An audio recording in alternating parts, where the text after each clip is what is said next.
Okay, welcome back to Flop Shop. I think we're actually going to be covering the first flop of the Flop Shop here. Um, First one, yeah, because the other two are pretty hard to document. They were both shows. uh, that is true. I think an update actually from our last episode, you were watching the NBA Finals and you saw an Oh yeah, ad that spoiled the end of Spider-Man Noir, which I think is wild. it was a 10-second TV spot, I think, and they show Electro getting flung up into the train. That's like because Silverman's kind of out of the picture by that point, and then Yeah, Silvermane, they tried to do that switch on the last episode where Silvermane's not the bad guy anymore, but I think it's wild that you have an ad where you just spoil it. yeah, it's pretty insane. I've heard good things continuously about it though. Like I don't know if too many people have disliked it. I don't know. I just don't understand how people like it, but then again, I guess I don't understand a lot of things because I don't understand a lot of what people are saying about what we're going to be talking about today Something that either. was also based on a show. In fact, when it comes to Master of the Universe, He-Man, I think a lot of people that were really into it, especially as I was kind of looking at a little bit of the online discourse, a lot of people talk about their relationship with the property of He-Man, and it's very interesting for me to see what a lot of those were. I find very few people who are primarily fans of the Dolph Lundgren movie. I personally like Hmm. never seen it in its entirety. I feel like the vast majority are fans of the show, but a very good chunk were fans of just the toys. Like some of them didn't even really watch the show or watch it in conjunction with the toys, which is at least for me growing up with He-Man, it came obviously from my dad who was big into He-Man at that time. And he grew up with the toys, but I did not grow up with the toys. I was exclusively my relationship with He-Man was the show. And so I feel like Hmm. that's a kind of a take that I haven't seen a lot online. And again, most of these Yeah. people that are talking about it are in their 40s, sometimes late Yep. 30s. I think both times me and you went and saw it, uh, we were the youngest people in there. Yeah, Like there was the first time we went was opening night and yeah. it was only a handful of other people and they were all like in their 40s, probably 30s, 40s. And then the second time, which was last night, I think I didn't get a good look at everyone there, but it was kind of the same situation. I didn't see really any young people. I was, and I went all 3 days of opening weekend. So I went opening night. I went with you yesterday, but then I also went on Friday. And Hmm. I can confirm, especially on opening day, it was mostly, I think, a bunch of dads getting off of work to go see He Man. And Yeah. they did not bring their kids. However, my dad went yesterday, and he brought one of my younger brothers, and then my uncle, who also grew up with He Man, brought Hmm. my cousins. I think probably all four of them, and then they had a friend that brought one of their sons. So I know some people are bringing it. It's just maybe where we're at. I don't know. Yeah, it could be a location thing. It could. Um, but going off of your introduction to He-Man, mine is completely the opposite because mine is um I knew He-Man as a character and I knew Skeletor as a character. I knew they were from the same thing, and that's really about it. I had no clue that there were like this whole cast of characters that are with He-Man. I didn't even know He-Man was like a secret identity thing. I was telling you this yesterday. I just thought He-Man was just like it's just like he's always He-Man. There's no Prince Adam. And it's just like he goes and fights Skeletor. So I'm like the complete opposite boat where I did not really know anything about this. I did not know there was a show from, well, not a show, but a movie from the 80s. And I was Yeah. going off of just what I saw uh, in this new Master of the Universe. I think, yeah, these are two interesting perspectives I think that we have that I haven't seen a lot of online. And so hopefully I do feel like, I mean, there's a reason I didn't want to cover Mandalorian because I feel like there's nothing really to add. But this one specifically, I feel like there's a lot we can kind of bring to the table a little bit as far as our experiences went with this Mm-hmm. movie. Because it's not getting a lot of people talking about it. I guess we can start out with the box office because this is genuinely going to bomb really bad, which makes me Sadly, sad. I think the craziest thing is going from Backrooms, which was a theater for that was packed. It was I sold went and out, saw right? that twice.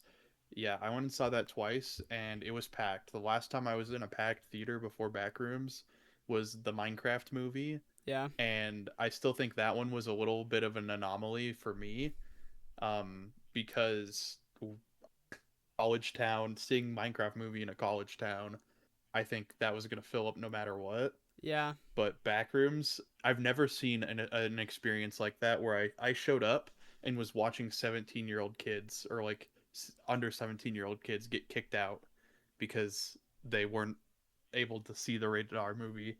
And like it's crazy to then turn around and go this week and see this movie and have it be like basically empty theaters. Yeah. And as far as box office goes, it's like 30. It didn't even hit 30, did it? I have not looked at its numbers. Meanwhile, Obsession, I think, just crossed 200 mil. Yep, Obsession crossed 200 million this past week, making it like I think it's the most expensive or not expensive, but it's the Most most profiting movie profitable, yeah, most profiting movie ever ever. made based on its budget versus how much it turned back. So it's like that's crazy to me. Another movie that's been making a ton, which has been killing me little bits inside, is Scary Movie 6, which I have Yeah. not heard one single good thing about. And some of our buddies have been sending like theater recordings, and it just looks awful. Well, it's just a movie that's 10 years too late. Like Even then, I feel so like there's one so scary dated. movie, and it's number 3. It's not even the first one. I think the first one was a little. It just was unfunny to me.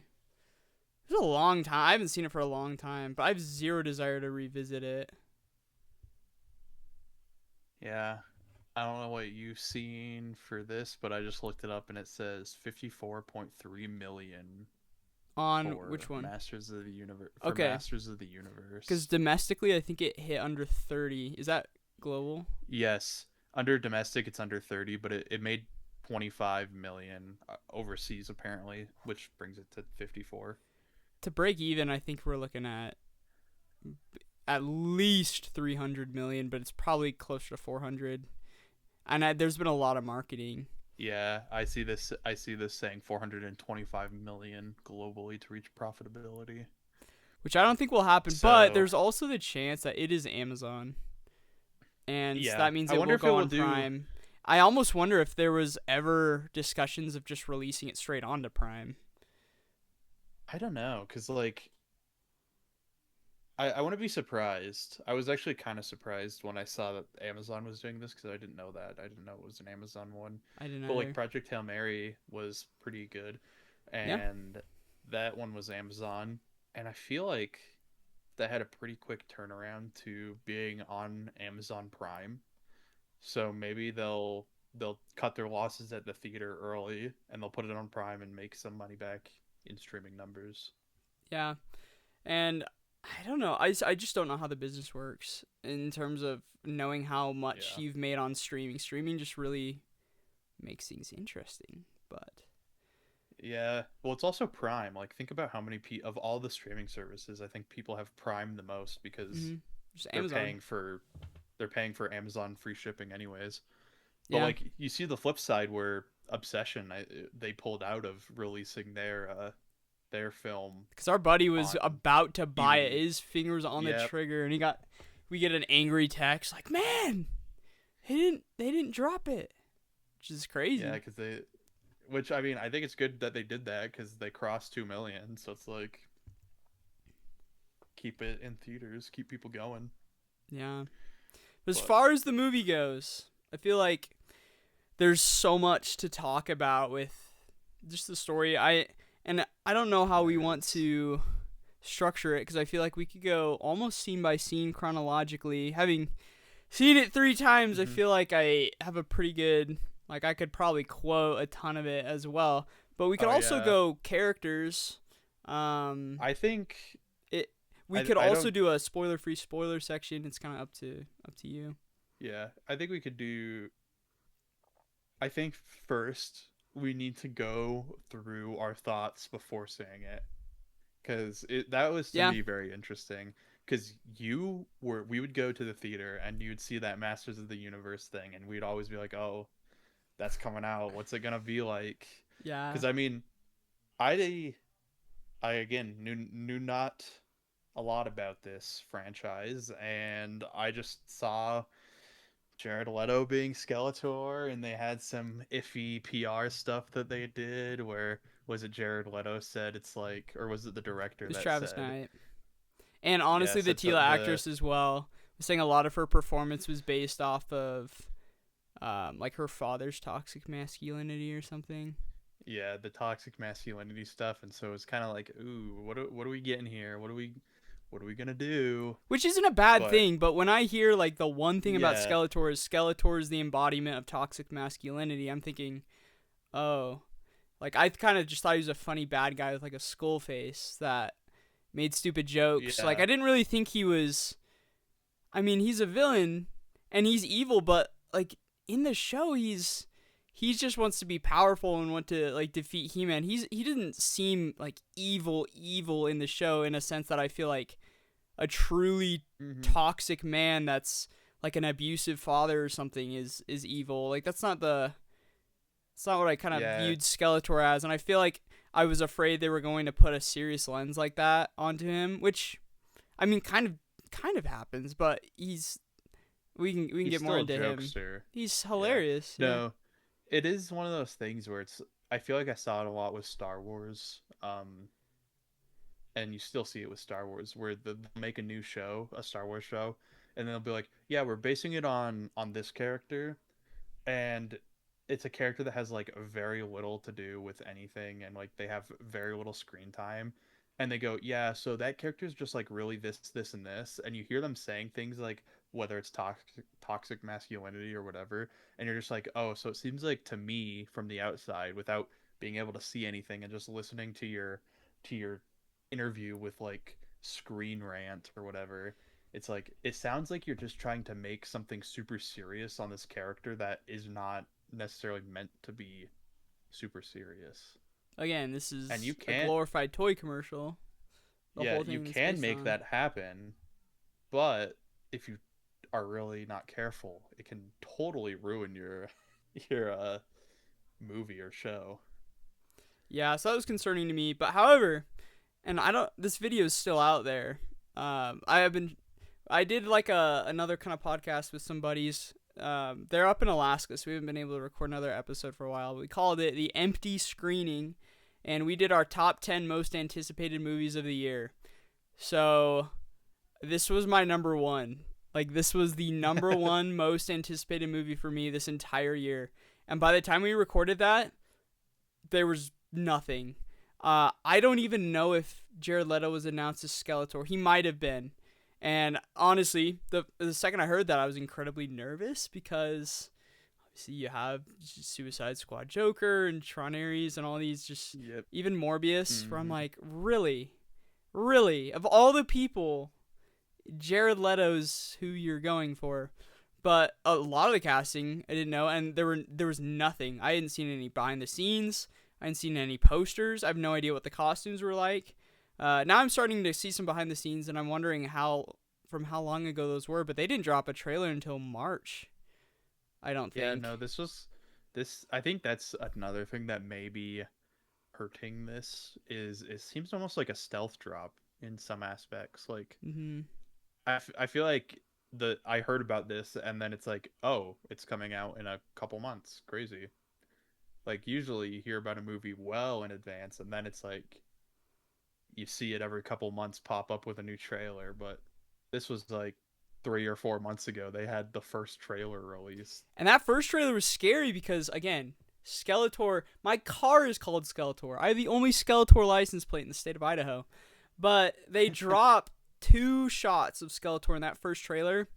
No dialogue and no laugh. It's just him. And I was like, that's a red flag a little bit because obviously the voice is what makes Skeletor really iconic. And I was like, is there something wrong with the voice? Is there, because it could be that they were saving it, but I also was just really worried that, oh, maybe he just can't do the laugh and they don't want all of the word of mouth The on that first trailer backlash. to be, oh, this is whereas instead they could just show off the cool characters because they really, right off the bat, what I noticed, all the characters looked really, really solid, really accurate to the show. Skeletor looks dope. Yeah. Honestly, should we just start off by talking about Skeletor? We could. I feel like there's a little more leading into it. I was gonna say the second trailer is kind of when people got a little worried because they did drop him talking, Mm-hmm.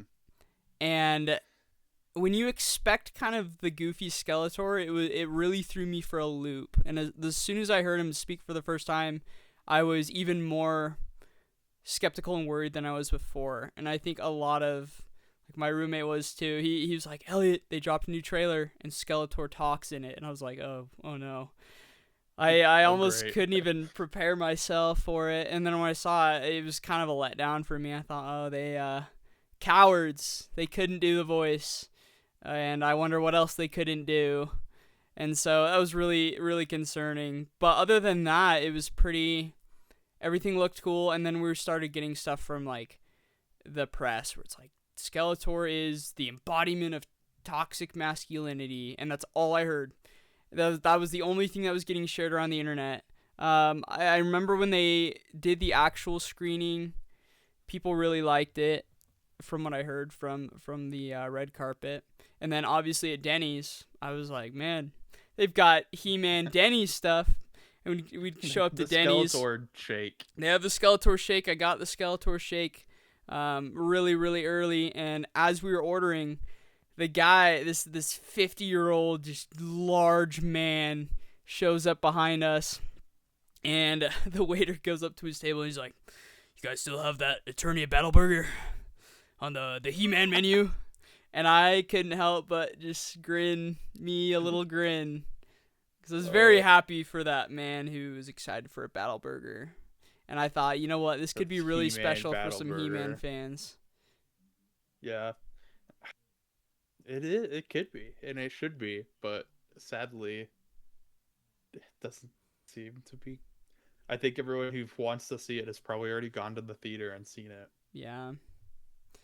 But if you wanted to talk about Skeletor first, are we gonna kind of go character by character, or do you want to go scene by scene? Um, Because he shows up pretty early on too. It's yeah, I mean he shows up at the very end of the intro. What do you think would be better for I'm what really you want to split hit on? because I almost want to just we could give a general thought on like all the characters, and then maybe we could Mm-hmm. go spoiler scene by scene because I do want to get in some spoilers, and I really right off the Yeah. bat like I love this movie. I think it lived up.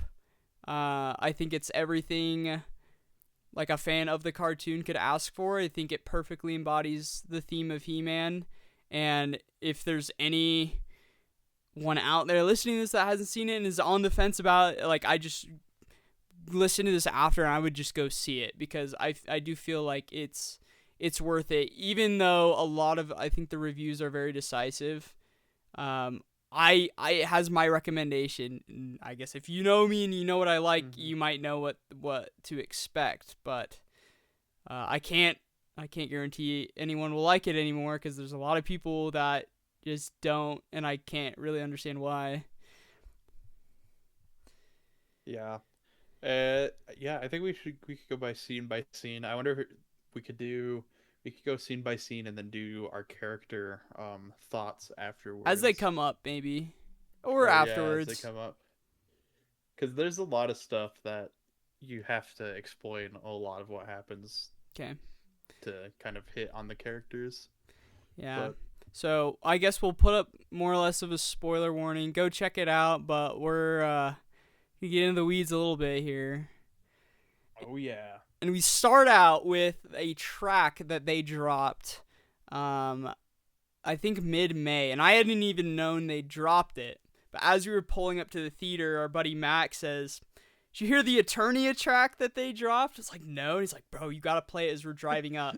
And we put it on, and it's the most epic song like ever. And you've got the riff by Brian May, and you're like, "Oh my gosh, this is awesome." And that's exactly how the movie starts. They're going through the logos. Mind you, the animations for these logos are super awesome.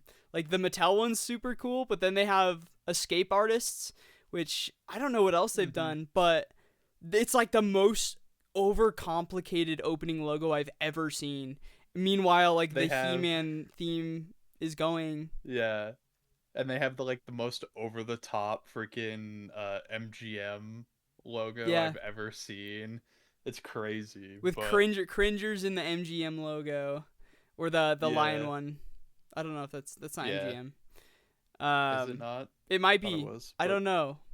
I don't know production companies as well as I should, but neither do I. we go But in and as yeah.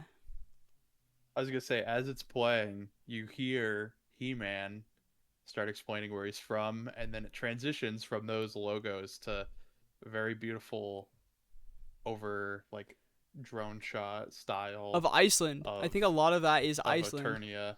It is Eternia, but a lot of it looked like it was genuinely shot on site in Iceland, and I know they shot a lot of this movie in Mm-hmm. Iceland, and I'm assuming that's what quite a bit of it was. Probably. But it is a sick voiceover.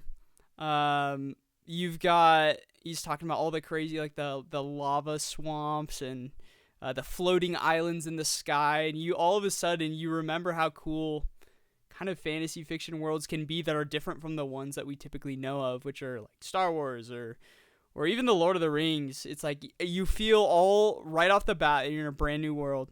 And he gives you the lore dump. He talks about how you had kind of the masters of the universe, and then you had the heart of Eternia.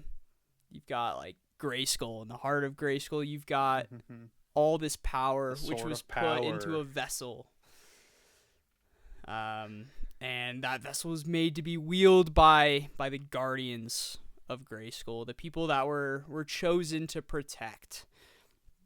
And that brings us to our first actual look inside of Grayskull. We get a look at the sorceress right off the bat, who in the show is very weird. And I think in the voiceover he talks about how you got the sorceress. She's a little scary, and she kind of is just bizarre. Like she's this high Yeah. pitched. She's very distant in a lot of her voice, and she'll say, "He-Man, they're taking over. They're storming the castle. You need to stop them." Like that's just how she talks. And then she'll randomly pop up in like times of need and impart some wisdom to He-Man. So you get to see her flying around right out the gate. Mm-hmm. Yeah, he says what you see her. He goes, and then there's the sorceress, who's very powerful and ancient and a little scary. Yeah. And then it cuts to him. I believe that's when it cuts to him as a kid with his mom. That's when we see Cringer too, and the first time Cringer's voice is very similar to young Adam's voice. It took me a second to realize because the cat's mouth is moving, but it's not super obvious. So I actually didn't know he was talking for half of it, and I was like, what is he talking about? Like yarn? What? I don't understand. And then I was like, oh, it's Cringer that's talking, but he has to go do arms training, and he doesn't want to do arms training. He wants to hang around, and in the show, Adam is known as like a lazy dude. He's just lazy. He wants to hang around and lounge around. I was like, man, right at the gate, we get a little bit of Adam, and I feel like instantly they've captured a pretty key trait of Adam. Obviously, in the show, he's pretending, to be lazy or whatnot, so that he can guard his secret as He-Man. But one of the changes that the movie is starting to establish right off the bat is that a lot of his upbringing and his docile nature starts as a kid.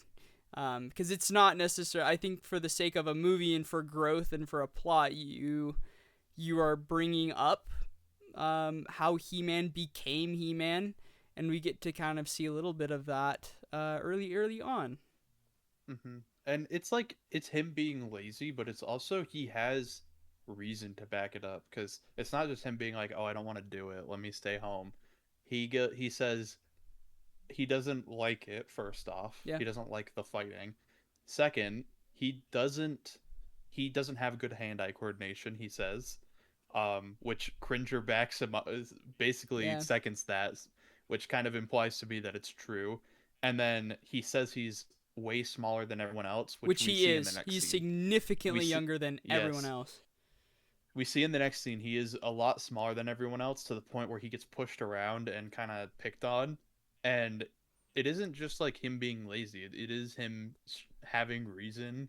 And it's shown later on with an interaction with his dad too, that like he really doesn't want to do this, and he doesn't believe he can do this, I think, is another thing. Mm-hmm. um so it is that aspect of it too, which I think is He fine. has a way I he think wants having to a go reluctant about hero is things, fine. and the way it's established, he's put in a place where he can't really do that. And I think we'll get a little more Mm-hmm. of that later with the HR, where he has a certain way he wants to do things, um, but he's in a system that won't really let him kind of approach it his way. But a lot of it is for teaching, and we get kind of the first mentor character, Idris Elba's Man-at-Arms, who instantly Duncan. captured me. He's like one of the three people that know that He-Man and Adam are the same person. And so I can't ever say I was a big like Duncan fan. He was just kind of there. Like, I love the He-Man villains. I love He-Man. Teela and Duncan were just like kind of cool. Mm-hmm. But man, I love to see like Ram Man and Fistone on them.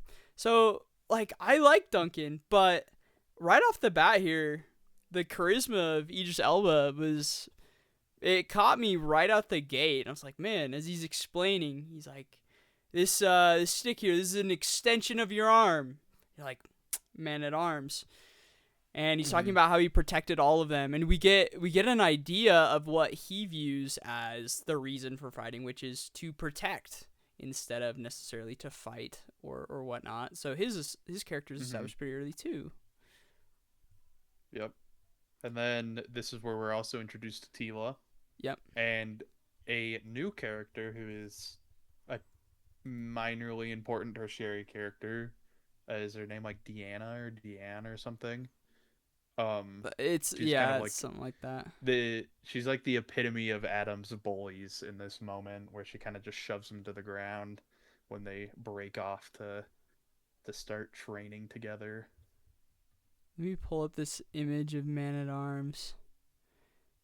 I think the Man-at-Arms. costume right out the gate is really awesome. Okay, they do have like a comparison here. Let me save this. Have you seen kind of Man-at-Arms? No, just send the picture in the chat, or however you're gonna. I would maybe look it up. Let's switch. I have worked on Adobe After Effects a little bit to add some really cool kind of effects. So I'm gonna throw it on here. Let me drag this over. Oh, when I do two monitors, it's so frustrating. Because I'll try and drag like a file to the next screen, and it tries to move it to my other monitor. Boom. It's up. It's not very big, but I think one of the most iconic things about his costume is he's got this large like pyramid, almost triangle thing on his chest plate. And you obviously have the green, Mm-hmm. but You have the green. You have his little like morning star like mace thingy. yeah, that's one of the things that I guess his toy comes with. Because again, I never actually played with the toys much, and as far as the show goes, Yeah. I don't remember him having his weapon as much as obviously He-Man or a lot of the villains kind of have their weapons. When I think of Man at Arms, he's typically just shooting a gun in the show. But I was very impressed really early on, and this is a costume that he does have throughout the entire movie, and I'm proud of them for it. It looks good, very good. And they like also kind of make his costume. I guess I don't know if this is in the show, but did you notice like a lot of the other royal guardsmen, because he's over Hmm. the royal guards, they have elements of his design in their costumes too, which I thought was a pretty It's neat like the aspect. royal uniform, I'm guessing. Yeah. And we don't get a lot on the other guards, I guess, in the show. And I feel like their armor is significantly different from his, but as far as his goes, I don't know. I thought it was great right off the bat. And we also get some of our first exposure to some of the comedy. Obviously in the monologue, one thing that kind of felt a little out of place was He-Man's like, and I swear I'm not high. And I was like, that is a really weird thing for He-Man to say. And it makes a little sense in context of what we later find. Like, he's explaining, this whole voiceover is him explaining his Yes. upbringing to a date. But even then, I was like, huh. I never really expected He-Man would say that. And Man-at-Arms is having some lines like that too here. I'm pretty sure he says that one specifically when he explains that The sword, the right? sword is called the Sword of Power, I think is what he's talking about. Yeah, he's He's talking like, I about the swear I'm not forging of high. it. Yeah. Which, yeah, he talks about that a little bit later too. But we get some dialogue here that I think some of the jokes that, then there's shotgunning jokes here at the beginning. Project Hail Mary, also an Amazon one, I feel like was just shotgunning jokes as fast as possible. Some of them land, some of them don't. But I feel like for the most part, I was kind of charmed by this Mm-hmm. little monologue. And he breaks them off into sparring, and He-Man and Tila pair up with each other, and He-Man is just getting he's obviously like kind of the runt of the litter, and he's getting clapped. He's getting Mm-hmm. smacked around by Tila, who's not taking it easy on him really. And that's Yeah. when King Randor shows up. Yep. And I think it's important to note that he is, in my view at least, he's taking this first half seriously until King Randor shows up, and then King Randor and Man at Arms have a little dialogue where King Randor asks, "How are the recruits doing?" Man at Arms says, "Hey, they're all diligent." And then we cut to Adam, who's doing like this little gallop while he's holding the stick out, and then he smacks the Tila stick out of her hands, and so he was taking it serious at first, but then he what can he do? He's a He can't kid. even He's playing he can't around. compete. And also another thing, before Man at Arms leaves them alone to do that, he sees Adam and goes, "Hey, Adam, just do your best." Almost Yeah. like a kind of like condescending, like, "Yeah, we know we don't really believe in your ability because you're so small." Which is interesting, and here's kind of a missed opportunity. I think a lot of the times later, like when He-Man finds Man at Arms a little later, he's like, "Yeah, you're the one that berated me and pushed me to the ground and had me do a bunch of things." And then later in another talk, he's like, "Do you remember what you told me?" And he's like, "Drop and give me 20." Those are all instances of. It sounds like Man at Arms was really harsh on him, and there's no point in any of this scene where it sounds like Man at Arms is being harsh to him. Because, like you said, right out the gate, Yeah. he's like, just do your best. And he's standing up to the King Randor a little bit and being like, man, just kind of go easy on the kid. There's not really any moments where I feel like Man at Arms was hard on him. Yeah, but I mean, I think they kind of want us to believe that he was hard on all of them at some point. Because I Yeah. mean, we do see him smack the one kid with the freaking stick in the beginning. But yeah, we don't really see a lot of him being overly harsh. But I feel like it's Randor who, right out the gate, shows some of that tough love. He comes out with his sword and he's like, all right, boy. I got God of War vibes there. He's like, all right, boy, Yeah. defend yourself. And it's I liked a lot of this kind of sweeping shots here. but it gets to the Oh point yeah. where he just shoves him down with his left hand, and I was like, man, I wonder if they actually shoved the kid, because that looked exactly like pushing some kid into the dirt, and I doubt they'd CG that. I wonder if some kid actually just ate it. I bet they just had the kid get pushed on. Like I bet they were on just like actual dirt and Yeah, just had him. I don't know if it would have been a hard push, I don't but know. like It okay, when cracked he me puts his up. hand on you, you fall over. It cracked me up quite a bit. I was like, man, I wonder how much paperwork they had to go through for just that little bit. Okay, your Um, child's gonna be holding a sword, and we're gonna have this grown adult shove him to the ground. You want your child to do that? yeah. But this is another good moment, I think, especially for Man at Arms, because Man at Arms picks Adam up after the king starts walking away. Well, I guess I got a little ahead. The king then tells Adam, this is very important. He says to Adam, "There's no room for the weak in this world." And then Adam's like, obviously, like scared and like sad that his dad just like beat the crap out of him, In front of everyone. shoved him, and yeah, like humiliated. The king just humiliated him in front of everyone. And then he says, I want to hear you say it. And then Adam repeats back, there's no room for the weak in this world. And he gets pulled up by Man at Arms as the king walks away. And Man at Arms tells Adam, he says, um, this, when you get pushed to the ground, this is when you stand up and show him that It's you like, can when we stand fall, tall. stand up tall, or something like. Yeah, show him that we can stand tall. When the king looks back, he won't see a weak boy on the ground. He'll see a man. And then Adam's like, yeah, man. And this is, we get the first heartbreak. The king does not, in fact, turn back around and just continues walking away. Now it's definitely played off as a joke, which I think validly can undercut a little bit of the situation. Because I feel like the music, it plays a little bit of a part of it too. It's like building, building, building. Oh, just kidding. He doesn't look around. But I still feel like there's a bit more heart to it instead of it just being like a joke that Mm-hmm. undercuts it. At least for this one, Yeah, I because didn't there's feel like it other was fully a instances joke. where I think they go a little over the top, but Yeah, it is a very sad moment. Well, I was surprised. I thought he would look back, and he just I thought he doesn't. would too.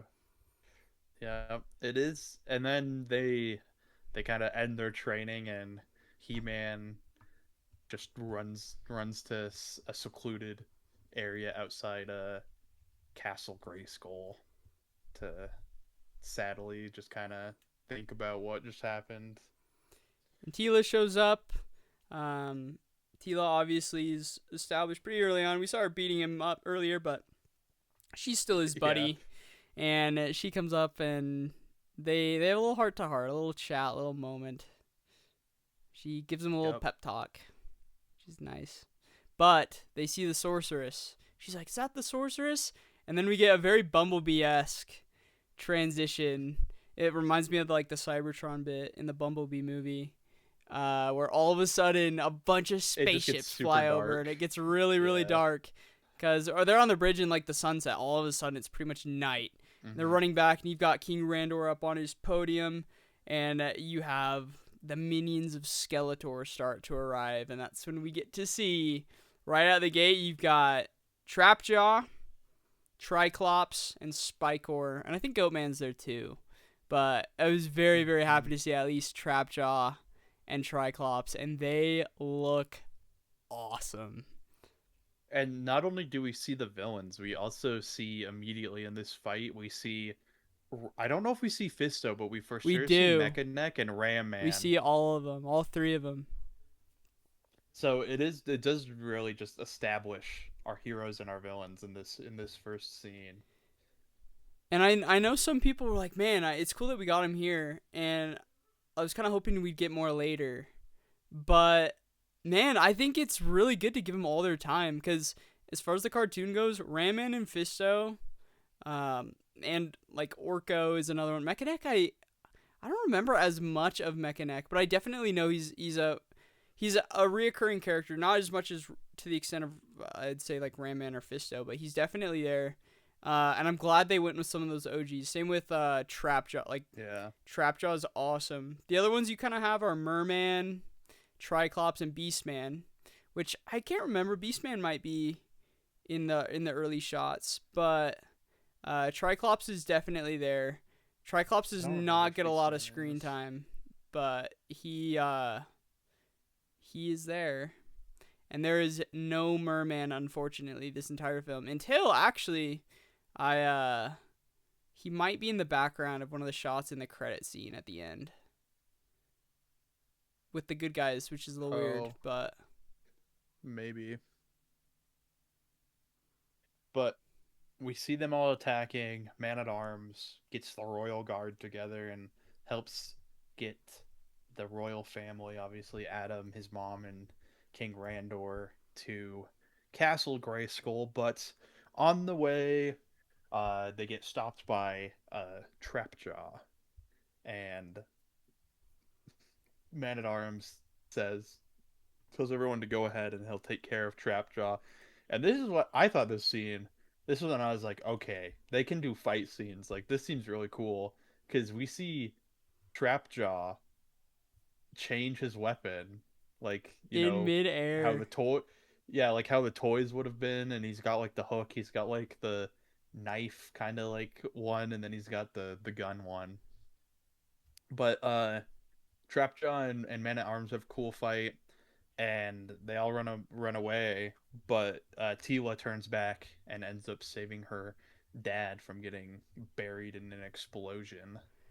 I was gonna say this fight scene. It was a little bit reminiscent of Transformers in the way that his arm kept going around, but I liked the kind of the quippy dialogue.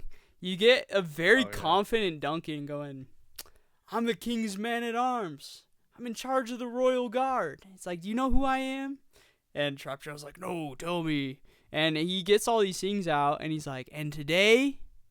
And then Trapjaw goes, "And today," and he like his yeah. suit goes up, and he's like, "You failed." He transforms his gun, plants it right on the chest plate of Man at Arms, and you're like, that is awesome. Granted, this fight also, like, we went through it quick. It's a good few minutes.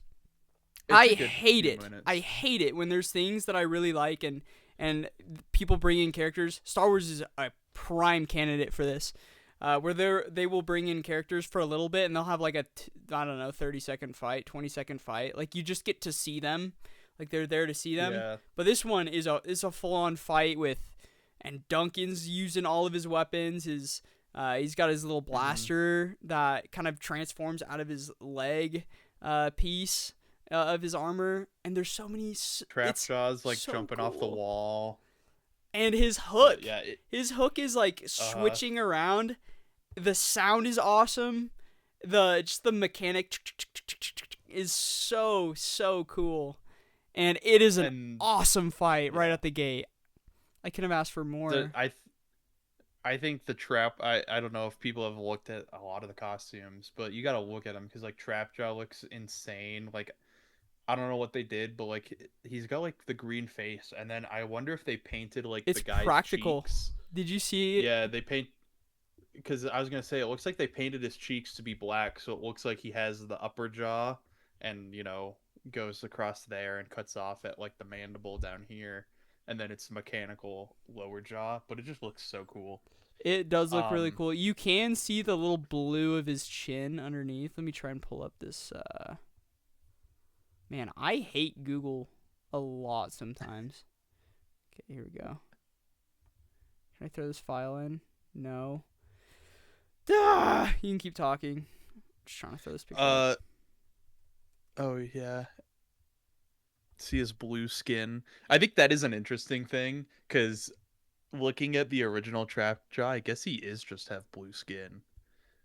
There And it I think is. it's cool that they didn't switch that because I feel like a lot of people would just be like, "Oh no, he's gonna wear a blue jumpsuit," but no, he just has a green face with blue lower skin. And the cartoon is so goofy. Like his arm is really small. Even with the toy, like his Yeah, little I gun see that. arm, it starts. It's almost like just up to the elbow, and it cuts off. It's like a little. I don't know if you ever saw where the Well, I'm wild look. things are.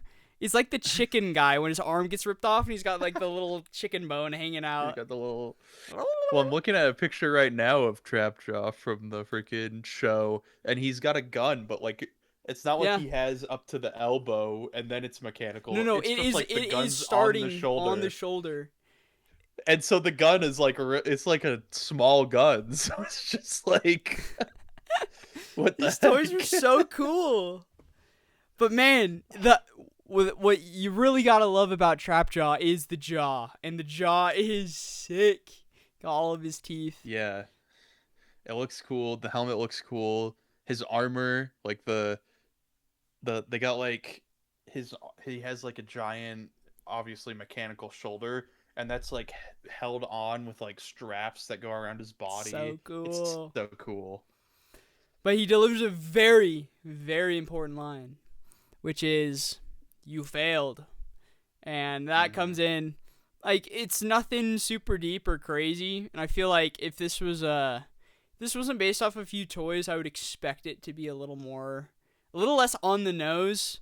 But for what this is, it's just like, yeah, you failed. And I Hmm. think Duncan right after goes, "I failed, Tila," and she's picking him up. Yeah. It's like, Which also is crazy because it's something we kind of brushed over.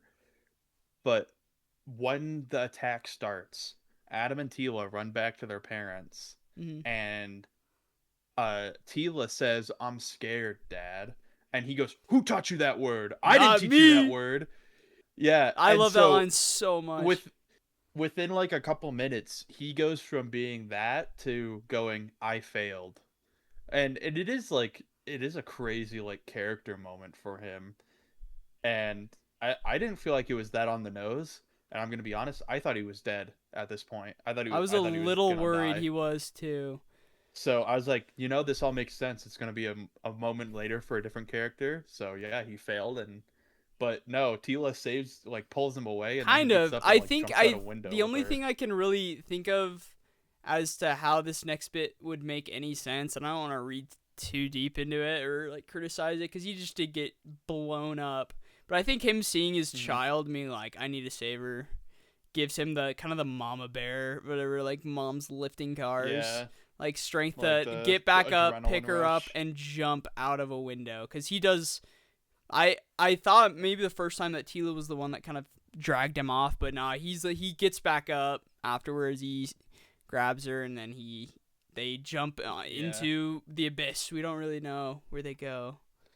and then we cut back to Adam and his family, and they are running to Castle Grayskull, and they get cut off at like kind of like the midway point, and they get surrounded by a bunch of Skeletor goons, and namely Skeletor. This is when we first get to see Skeletor, and they have him walking up a few times in this movie, and all of them are so cool. He's got like this brisk pace. He's lumbering Hmm. across the bridge with his staff, this the staff of They havoc. they they do it really well where he's got the very tight like sticking out headpiece. Yeah, And so when he's walking up in this first one, all you can see are the red eyes until he gets like right to where he stops and then his face is illuminated. I So it's like was losing it. I thought this looked so awesome. And again, it this is does. before. Is he talking as he's walking up? That's actually one thing I don't specifically remember if we hear his voice immediately. But I feel like we get a I little don't bit think of we him do. walking up before he he talks. But it is an ambush. All his goons surround Hmm. everyone, and you see Trapjaw. He's back. Spikor, Triclops is back as well. The whole gang's there, and the king is surrounded. But he tells the queen and Adam to keep going. Um, and then he gets encircled. And Evelyn is also there. And Hmm. that's the first of Allison Brie we get to see is Evelyn. And again, costume's awesome. I feel like she matches the cadence. Both of them, as we hear them talk and quip off each other, I was like, that's what they do in the show. But it's not just like, I don't know, if I can feel the attention and the detail that they put into making it sound Hmm. a little more mature, but it is showing kind of like this really awkward, kind of not great relationship between the two of them. Yeah, well, and then because you know King Randor starts fighting, and And it's a then cool fight scene. It's really yeah, awesome. it is a cool fight scene. It's pretty short because Skeletor just kind of immediately stops it. Kind of. You get all his goons rushing, and he swings his sword out, and you have this awesome shot where the sword like stops right in front of Skeletor's teeth, and he doesn't even flinch. Yeah, and Skeletor is like, "Hey, you forgot." What does he say exactly? He says, "You forgot what lurked in the darkness. I I lurked. lurked." And it's really funny I to lurked me, is a quote that I'm gonna be using a lot now. I but lurked. it is interesting because again, I didn't know what the voice was really gonna sound like, and I was like, okay, this is interesting. He sounds nothing like the yeah, Yeah. like the very high pitched and nasally voice. Until we meet again, He-Man, I or lurked. whatever. Yeah. I lurked. You forgot what lurked in the shadows. It was Um, me. I but it lurked. also like I think this scene was done really well because it's our introduction to Skeletor, and they probably knew, hey, we're not gonna do the voice, so it starts off with him doing this really kind of intense line where he's like, "You grew complacent and you forgot what lurked in the shadows." But then it's followed up with "I lurked," which I think is just like a ridiculous thing to say. It's And straight then up cartoon Goofy again. King Randor is like, "Oh, what are you gonna do to me?" And he's like, "I'm gonna cut off your head." And then he shoots down a statue of King Randor. I And thought he was then dead. I was like, I thought Randor was gonna die at that moment you too. can't kill the king in the He-Man movie because you can't do that. Yeah, but so he shoots down a statue, and then Skeletor takes off King Randor's crown and is basically like, "I'm the king now." And then we hear his laugh, and I Yeah, think that scene was made really well to be kind of like a, "Hey, look, we're doing a little bit different stuff with Skeletor, but he still can be joking around and funny." And he kind of is goofy like the show because he starts laughing and everyone's just kind of sitting there, and then he turns around and he goes, "Evelyn, Evelyn," and she like hurries up and he's like, "That's that's the crescendo. That's the big moment." And she's like, "Okay, well, remember for next time." And remember for he's next like kind time, of Lord mad. Skeletor. Yeah, he's kind of mad that they like messed up his moment. They actually released a clip So, of that. I think the day before, which I didn't get to see, but gosh dang it, I want to move this file up. It's the sad thing though. I feel like that clip could have. It is a really cool introduction, and I just don't feel like people got to really see those good pieces, and I think they really tried in some of the marketing to drop things like that introduction, mhm. which doesn't ruin anything later on. But I think it's a funny bit. It's drawn out for a long time, It maybe a little too is. long, but I think it's good. Yeah, and I do feel like the intro is a little because we then we have to cut back to Adam and he's running they're running into Castle Grayskull. So like all of this happens in like the span of like 30 seconds maybe. Not actually like film time 30 seconds, but like we cut to the prince and the queen and they are not far away from this fight at all, to the point where they get there and the sorceress, she's like, "Oh, grab the sword," and Adam grabs the sword of power and Skeletor's right there. He's Yeah, right behind him. So it is a little weirdly paced in the beginning, but then we see Adam, he grabs the and sword, this was a really the good view of the sorceress, sorceress. I thought she was yeah, pretty awesome in this bit. I can't remember who she's she played by, opens, but I know I don't she's know. in some other show I that's can pretty look it up. popular. But she Costume is opens a great. portal to Earth for Adam, She opens which up is the where the queen Bifrost. is from. Yeah, and as Skeletor comes in, he decks the queen. Oh, I he just honestly blasts her. thought she died as well. Like the impact of her like Same. hitting a post was like, oh dang, he just killed everyone. And it's a Um, very kind of brutal scene. it is bad. But you get some of the He-Man, like this Eternia theme for this movie playing as soon as he picks up the sword and he's got like the lightning kind of flying on him and she's like, "Don't lose the sword." And obviously, as he falls into this portal into the Bifrost, which is very like there's a lot of moments in this where I can see a lot of like Thor Ragnarok in bits and Hmm. pieces, and this is like when Hela was chasing him in the Bifrost. But he loses the sword, goes flying to who knows where, and then again, this is another shot where I was like, huh, really curious how they did this. He just flies into a lake. They just tossed a boy in a lake, It's I'm like, I pretty wonder if they sure. did Like, it just looked toss real. bro into a lake. I wonder if it was a full-on Because dude, because it really did feel like someone was flying. it it probably was a guy. They usually get like adults who are short or something.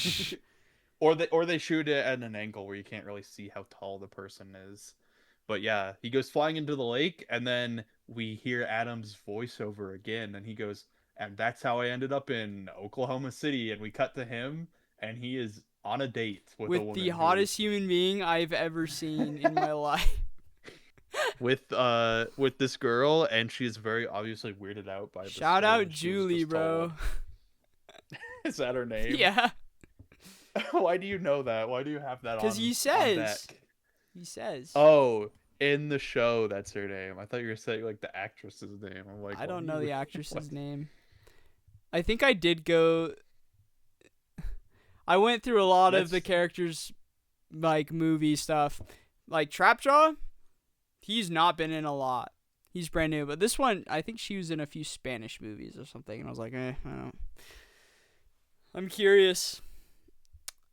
Um, where they found her? It just seems like they just found default hot lady, brought her in. all I was shoes. like, That's like, He-Man, you're throwing this so hard.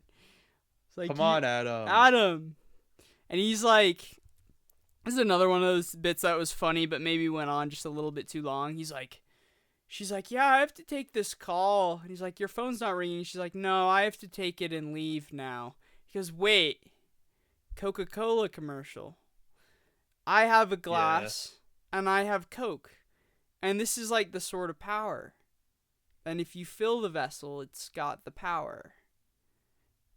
yeah, which is kind of weird to me too because like I don't really understand why they like. I felt like that wasn't needed. That explanation because she at no point is like, "Oh, yeah, this is weird. Like, I don't believe your stupid sword thing." Well, he already went over everything in the first scene. Yeah, But but I almost wonder if it kind of adds to his understanding of the power, where it's like the power is hmm contained in a vessel, and the vessel's the sword. Like the he's sword is also what has the power. constantly It's not a he also is person. very well established to be obsessed with this sword in the next couple scenes because like obviously he lost it. That's his ticket home. Yeah. So he has spent the past like 15 years, I think is what they say, how long he's been away. The past 15 years looking for this sword. And dude But is huge. They are trying oh to hide yeah, how ripped he is because he's wearing long sleeves all throughout. But it is not. They do not do a good job. Like, there's bro is one angle absolutely massive. there's one angle they do in the scene where it's kind of like not really a side profile, but you can kind of see across him, and it makes his head look tiny It's because he's just so crazy. Well, huge. they were using But anamorphics, I'm pretty sure, because there's a bit of warping for a lot of things. But it was really funny. but yeah, he is a huge dude, huge He-Man. So dude goes home, and his roommate's like watching The Notebook, No, I think and is it the Notebook? I thought it was 10 maybe Things I Hate About You. maybe The Notebook Or is that the second. second one? I can't remember. I don't There's remember. there's both of those, and dude is crying, and then He-Man walks in, and he's like, "Man, date didn't go well." He's like, "Oh, you told him Yeah, everything." He's like, "Yeah." he quickly turns off the TV and stops crying So it sounds because like bro he can't be fumbles. Yeah. He-Man just can't be fumbles every date he non-masculine. goes on. But Yeah. this is another look at, I don't know. I feel like they're trying to portray different types of masculinity, and the type of masculinity this guy wants him to do is just to go to work and just be a bro and kind of fit into society and just like go day to day, grit your teeth and go through it, which I guess is a concept of manlyhood that can be taught to some people. Some ideas of what makes a Well, man is someone that just bears your teeth head down and just go through it, even if you don't hmm like it and even if you're different. well, because he's asking Adam to lie about like his home, and Adam does something like, "I can't lie about who I am. Like, I want to be honest about that." But I think it's also interesting because this guy is like another person in Adam's life that like has a different view of masculinity, I would say. And he's like But a like very he non-masculine guy. he's the guy that likes romance movies and cries at them but doesn't want other men to see him that way, so he hides it. Yeah. And they quickly establish that.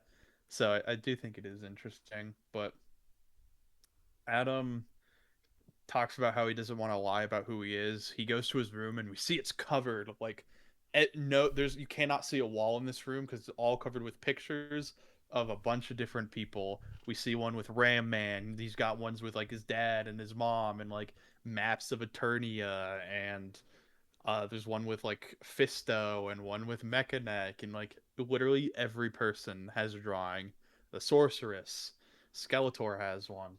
Um, so Adam's trying to remember where he came from, and he kind of reminisces for a sec, gets angry about it, passes out, and then he wakes up and has to go to the 9 to 5 the next day, where we find out he works for HR, which is No. also this is a very important part of his character. I think is that his idea of something that he finds fulfilling, assuming he does work because he finds it fulfilling, but he finds conflict resolution through essentially dialogue fulfilling. Well, yeah, he's really good at it. And that's kind of what they say, but he's absolutely miserable here. Like, they portray HR as a complete and utter joke, which oftentimes it is. Mm-hmm. But he's This doing is his best to kind of de escalate things and be kind, but he's clearly miserable as he's looking for his mm-hmm. sword a lot of the time.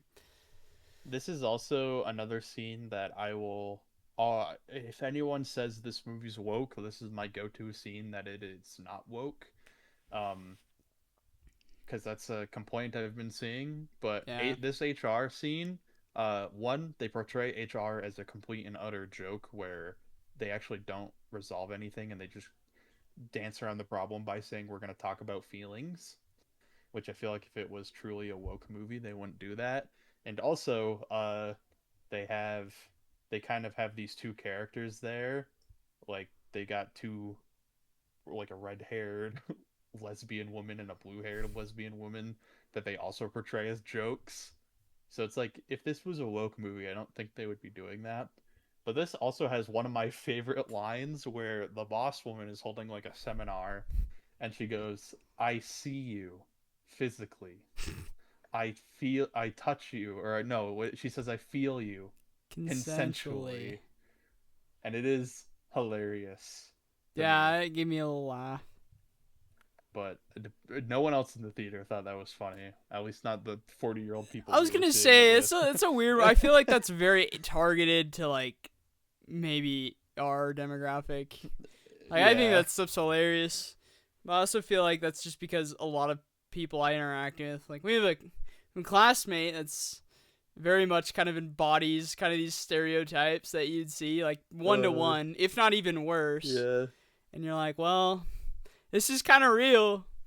And it's really funny to see it. I just don't know how much of that actually happens in like these 45-year-old guys like workplaces. It's like, oh yeah, Who I see knows? this stuff all the time. When I was going to Boise State, bro, walk down the street was I was getting people telling me that they feel me consensually. I feel you consensually. And that is just kind of the humor of this show. It's just Yeah. like what's the most outlandish thing they can get a character to say that isn't totally out of context. Yeah, a lot of it feels a little bit out of like that one. I was like, you wanted to say that really bad, so you put it in the script, and you didn't really have any reason to. But I thought it was funny. Yeah, and then this kind of goes back to the power thing, power being within you, because the motto that they say is "I have the power to like be the best me there is" or something. And Adam's kind of just droning on as he says it because his focus right now is finding his lost sword of power. He really. There's a line later by Skeletor where he's like, "I need it, I need it, I need it." This is Skeletor or He-Man really wants his sword right now too, and he is spamming Yeah. forums, and I'm just like, man, how many times can you do that before you just get banned everywhere? Like he's just Yeah. going on these random websites that no one has ever heard of, and just the way it True. goes about it, it's a very like, man, Travis Knight has never done this before, but same with the text message. Like, there's a bit later where Yeah. his text message dings, and he doesn't get a second or a third. It just randomly dings again to remind you of the first one. I was like, that's it's just not how phones work. They don't do that. Well, you can actually set up your Apple phone to do that. Really? It'll like ding you after two. Yeah, it'll ding you after 2 minutes if you don't clear the first one. At least for text, I would hate that. Why? Why is that a thing? just so that you see it, I guess. Dang. But at least for the Facebook marketplacing, I know for a fact Reddit mods would get tired of this guy being like, "Have you seen my sword?" Um, dude, no. If that was real, it would be like they'd be like, are you looking for a prop sword or a real sword? And Oh, then he'd be true. like, it's a real sword. And then they'd be like, physically that sword could not be crafted or made. If you look at it, that's what That's a Reddit whole mods would do. spin-off movie. It's like the Reddit mod behind. We we do see the Reddit mod incarnate in like 10 minutes Oh, it's because true. he finds He-Man's sword and He-Man gets pulled in. He's looking for swords and he gets pulled into his boss's office and Her delivery gets is actually told really yes. funny to me. I thought she's a great character. I thought she was really funny. It's like, Where can you she's meet kind me of in my like, office? He's like, and then it might sound like I'm asking. It can get really confusing, but I'm not asking. I'm serious. Meet me in my yeah, office right now. and then he goes in there and she's like, hey, this is where we find out that Adam's really good at this because she's the one that tells us. She says, Adam, look, like people love you here. They love talking to you. You're a really like nice person and you're really personable, but your obsession with swords, it's scaring people. And then we get I'm glad they uh set those things up. I mean, people complain about how long this is. I get really bothered when characters just kind of tell other characters what character they are. I'd like to see it, and I feel like they do kind of show it as he's working with this other lady. It's not like a great example where he's like, maybe you need to do a no. lot of listening. It was just like very copy paste. Um, Yeah, but I mean, there's a they lot of she try talking. a little bit, and I'm glad they speed Yeah. through it because we don't need to spend a lot of time here. No, we don't need to spend a lot of time on Earth, and I think they set it up in a way where they do tell you right now that that's how Adam is, Yeah, but then they give you examples later to show they do. that it's not just the writers being like, oh, we don't know how to show this, so let's just tell them.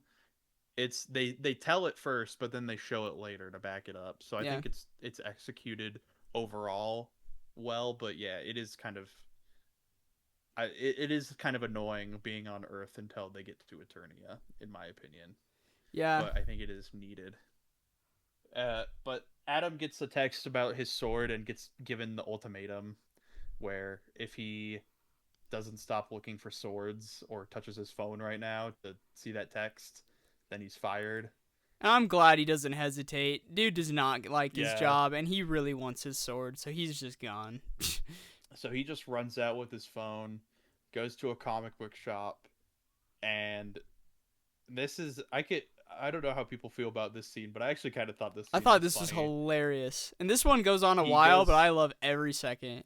Yeah, it's really funny to me. But the guy is like, "Oh yeah, come inside. I'll show you where the sword is." And Adam's like, "Oh, how do I know it's you?" And he says, "You'll know." And so Adam goes around.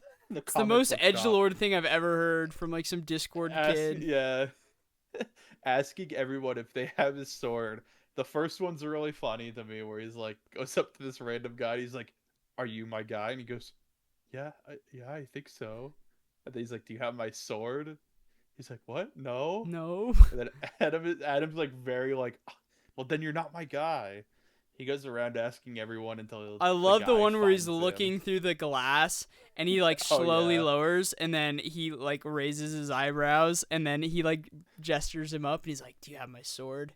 And then he's like, "No." And the other guy's like, "I have a wizard staff." And I was like, "Bro, yeah. this is so funny."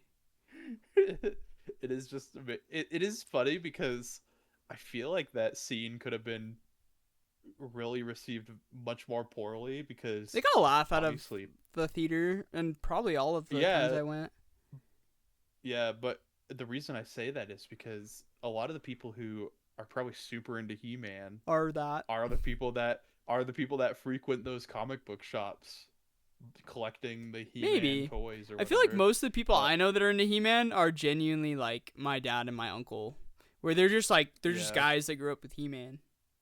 they just watch the show. Yeah.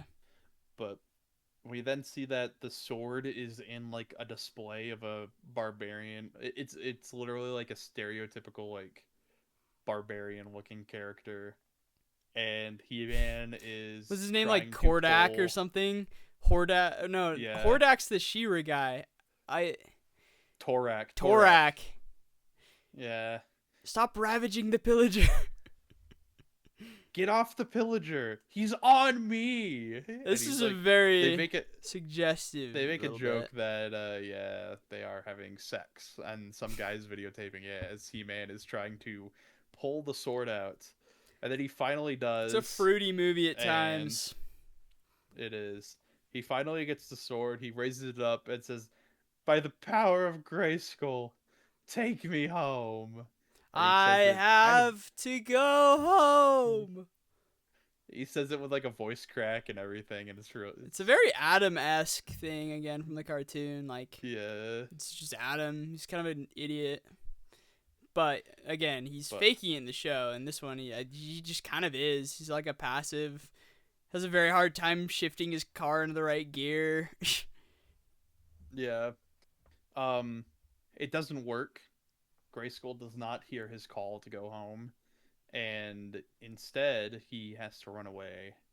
And then I think I'm just realizing, did we skip over the gym scene? Does that happen before It this happens scene? in the middle. It happens before the ultimatum, so it happens in the middle of Okay, just the montage of him adding the sword bits.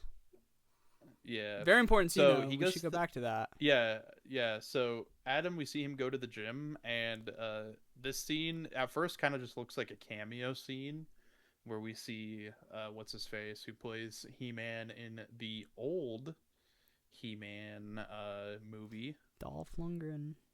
Yeah, Dolph Lundgren. And Which I haven't Adam seen, by is the trying. way. I Never seen it. I've seen clips and I think I've tried to watch it before, but I've just actually never watched it. Although there are many points in the movie where I feel like it was clearly inspired by the movie. That one. And there's things I've seen But afterwards.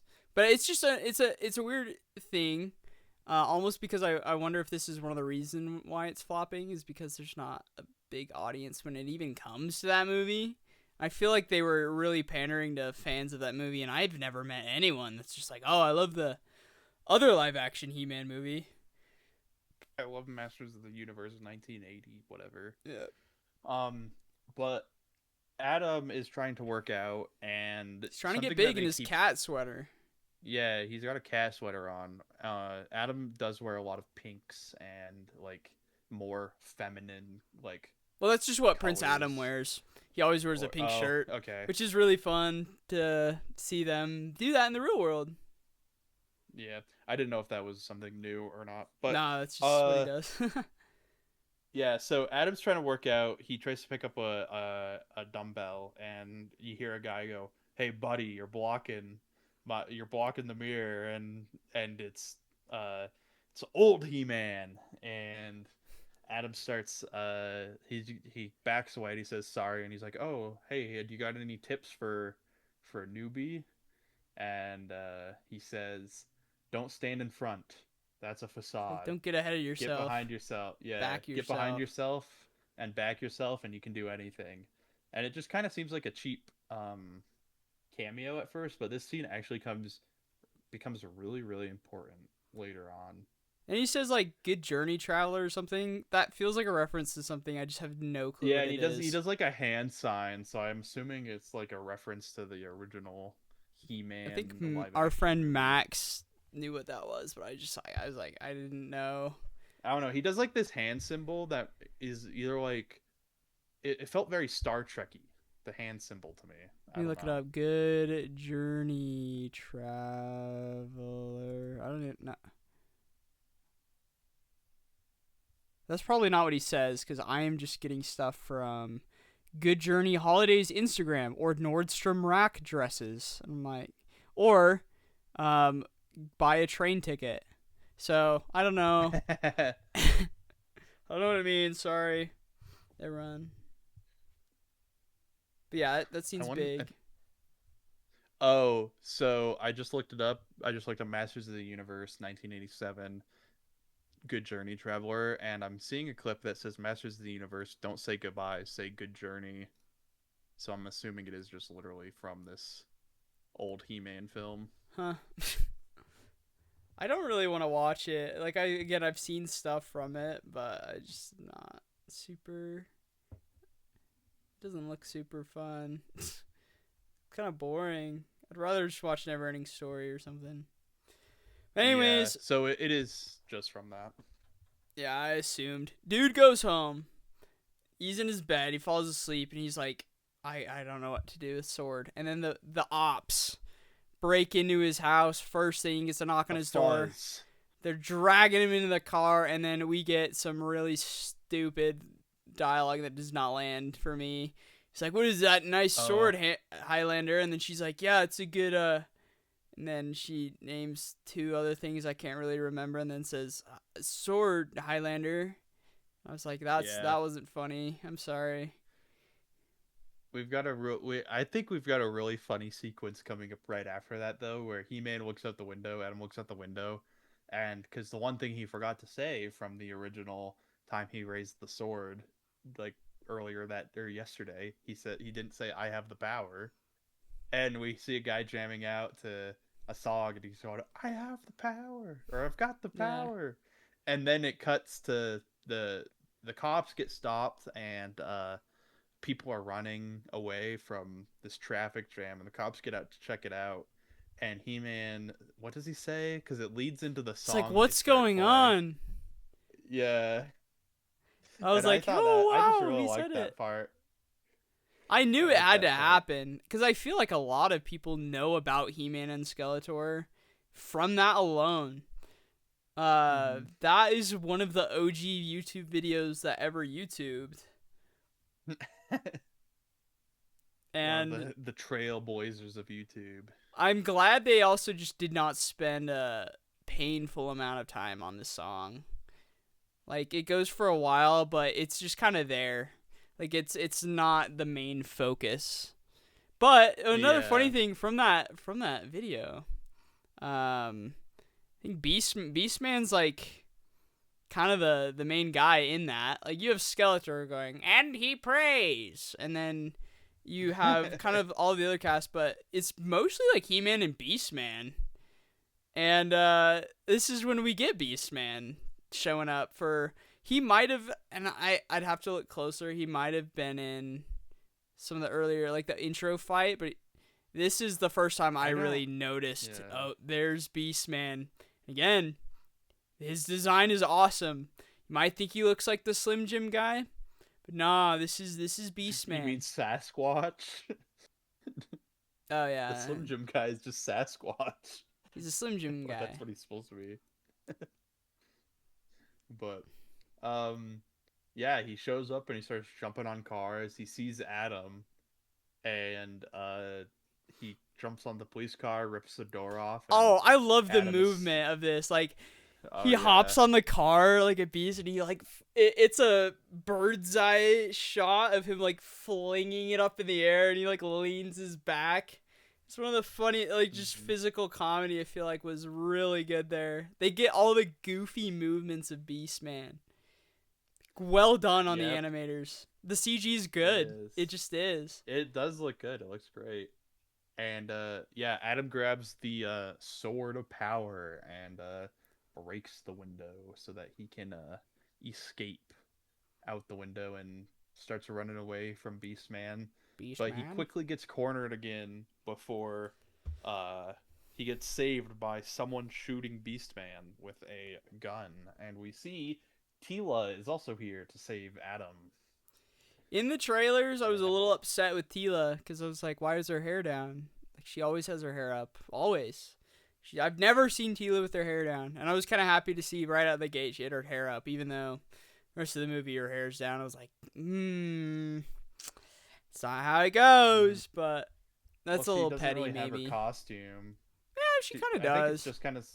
I thought she didn't get her costume till really the end, but Yeah, that's like, I mean, all the ladies in He-Man are basically wearing leotards, but like she pretty much has the same design for the costume. It just kind of has legs, which is fine. I'm fine with that. I just think the hair is more of a defining trait of Tila. yeah. So, she saves Adam. They have a little reunion where she goes, "Huh, Adam?" And then she calls him a what I can only assume is a racial That's a slur slur. from attorney. Because they say this a lot. It's like squib or they say It's squib or squink. something. It's Squink. squink. That's what it is. It's like And you it just can't say they that, Tila. You it can't say just sounds like a squink. slur. Yeah, Freaking squink. I'm gonna start calling people that at school. No, my favorite comes later, where it's Duncan calls He-Man a namby pamby. Namby pamby. But Tila saves Adam, and they quickly make an escape from Beastman, running towards their ship. This is a part that I've seen a lot of people complain about as Yeah. product placement because Beastman cuts them off and jumps in front of them as they're escaping, and he gets hit by an Amazon Prime truck. And it's literally like a 2 second shot where maybe you can see the Prime logo for like If it would have killed one him, I would second. have been pissed. But it doesn't. Yeah, no, he's fine. He just gets hit by a car, but he's like a giant freaking superhuman beast thing. And I don't think Travis Knight said, "Here, we need a prime truck in here." I bet that was Amazon being like, "Listen, If you're gonna have a car um, hit this beast, make it a Prime truck. we want you on Earth for a little bit, and we want some prime there We want Adam to make an Amazon order on Earth and have it delivered to Eternia through because we drone." go cross, yeah, through drone. Um, it really wasn't that bad. If you've seen War of the Worlds, 2025, or yeah, whenever that movie freaking came out, that one was way worse in terms of Amazon product placement. Luckily, That Spider one had, Noir didn't have. Maybe it was an Amazon Prime well, train that killed Electro, though. true. They went back in time and got invented in the 1930s. The Prime train. Mm. Prime time television. But yeah, they then quickly run to Tila's ship where Adam takes a moment to vent his Well, I frustrations also and just like the ship. He's like, "Man, it's getting weird. Spaceship fold time." And it's like folding time and getting weird. I like the yeah. ship. The ship voice is fun. But right before that, Adam turns around and yells to all the people and Oh yeah. goes, "I told you all I wasn't crazy." And then he was quickly like, "Well, not you guys specifically, but there's just a lot of people in my life that doubted me."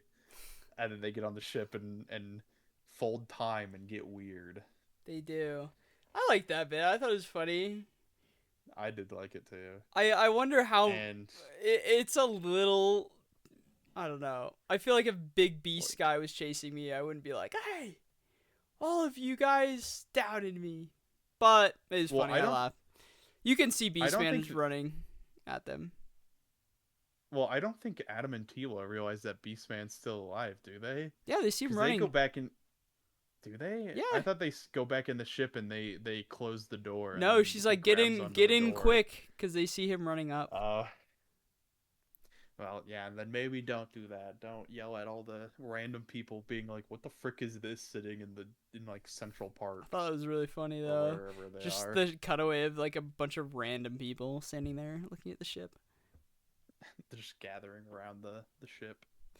And then But now we go to Eternia.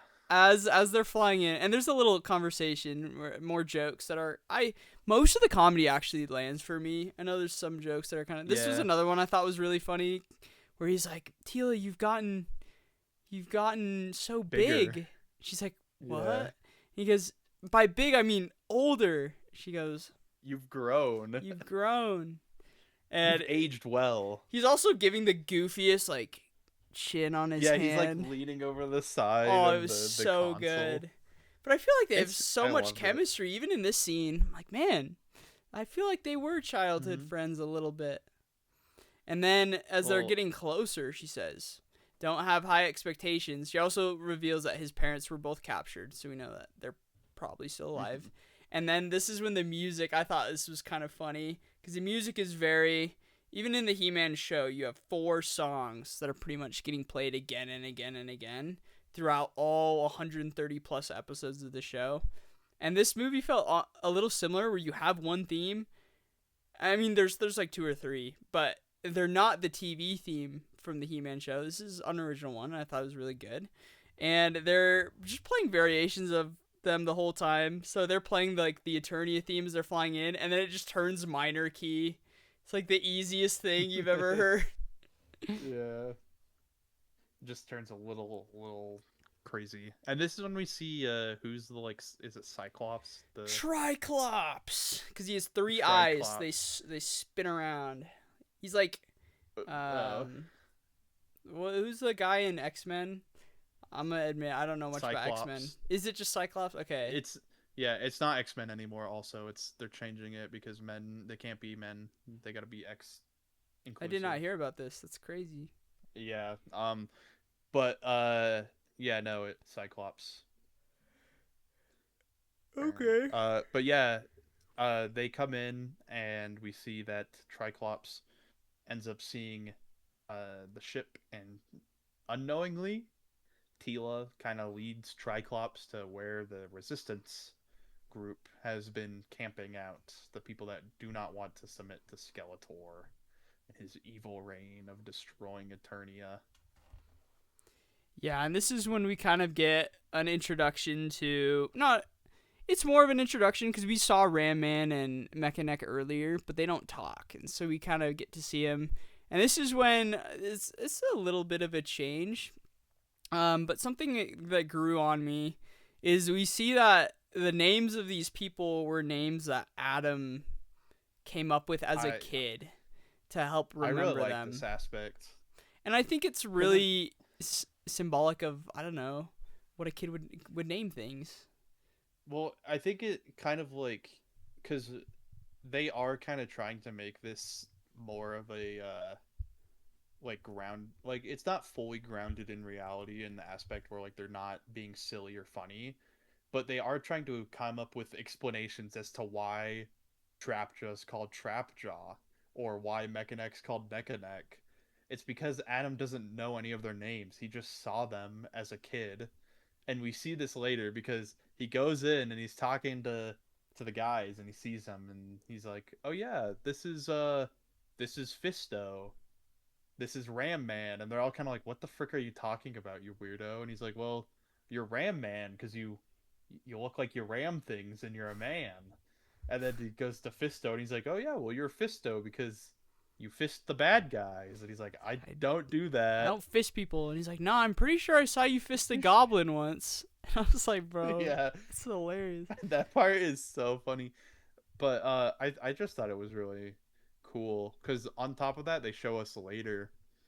Um, He-Man really does remember Eternia very well, to the point where he is the one navigating them to like Snake Mountain. he's the one that knows these people and like kind of what they can do because he's committed it to memory, and like he understands, like he recognizes who the sorceress is as a bird. Well, Tila can't. Like he understands the world of Eternia, honestly, to a degree more than I think some of the people that were living there. Well, the 15 years had gone by To be that fair, Adam it's a wasn't there. completely different Eternia though. Like it is destroyed, in a Yeah, sense.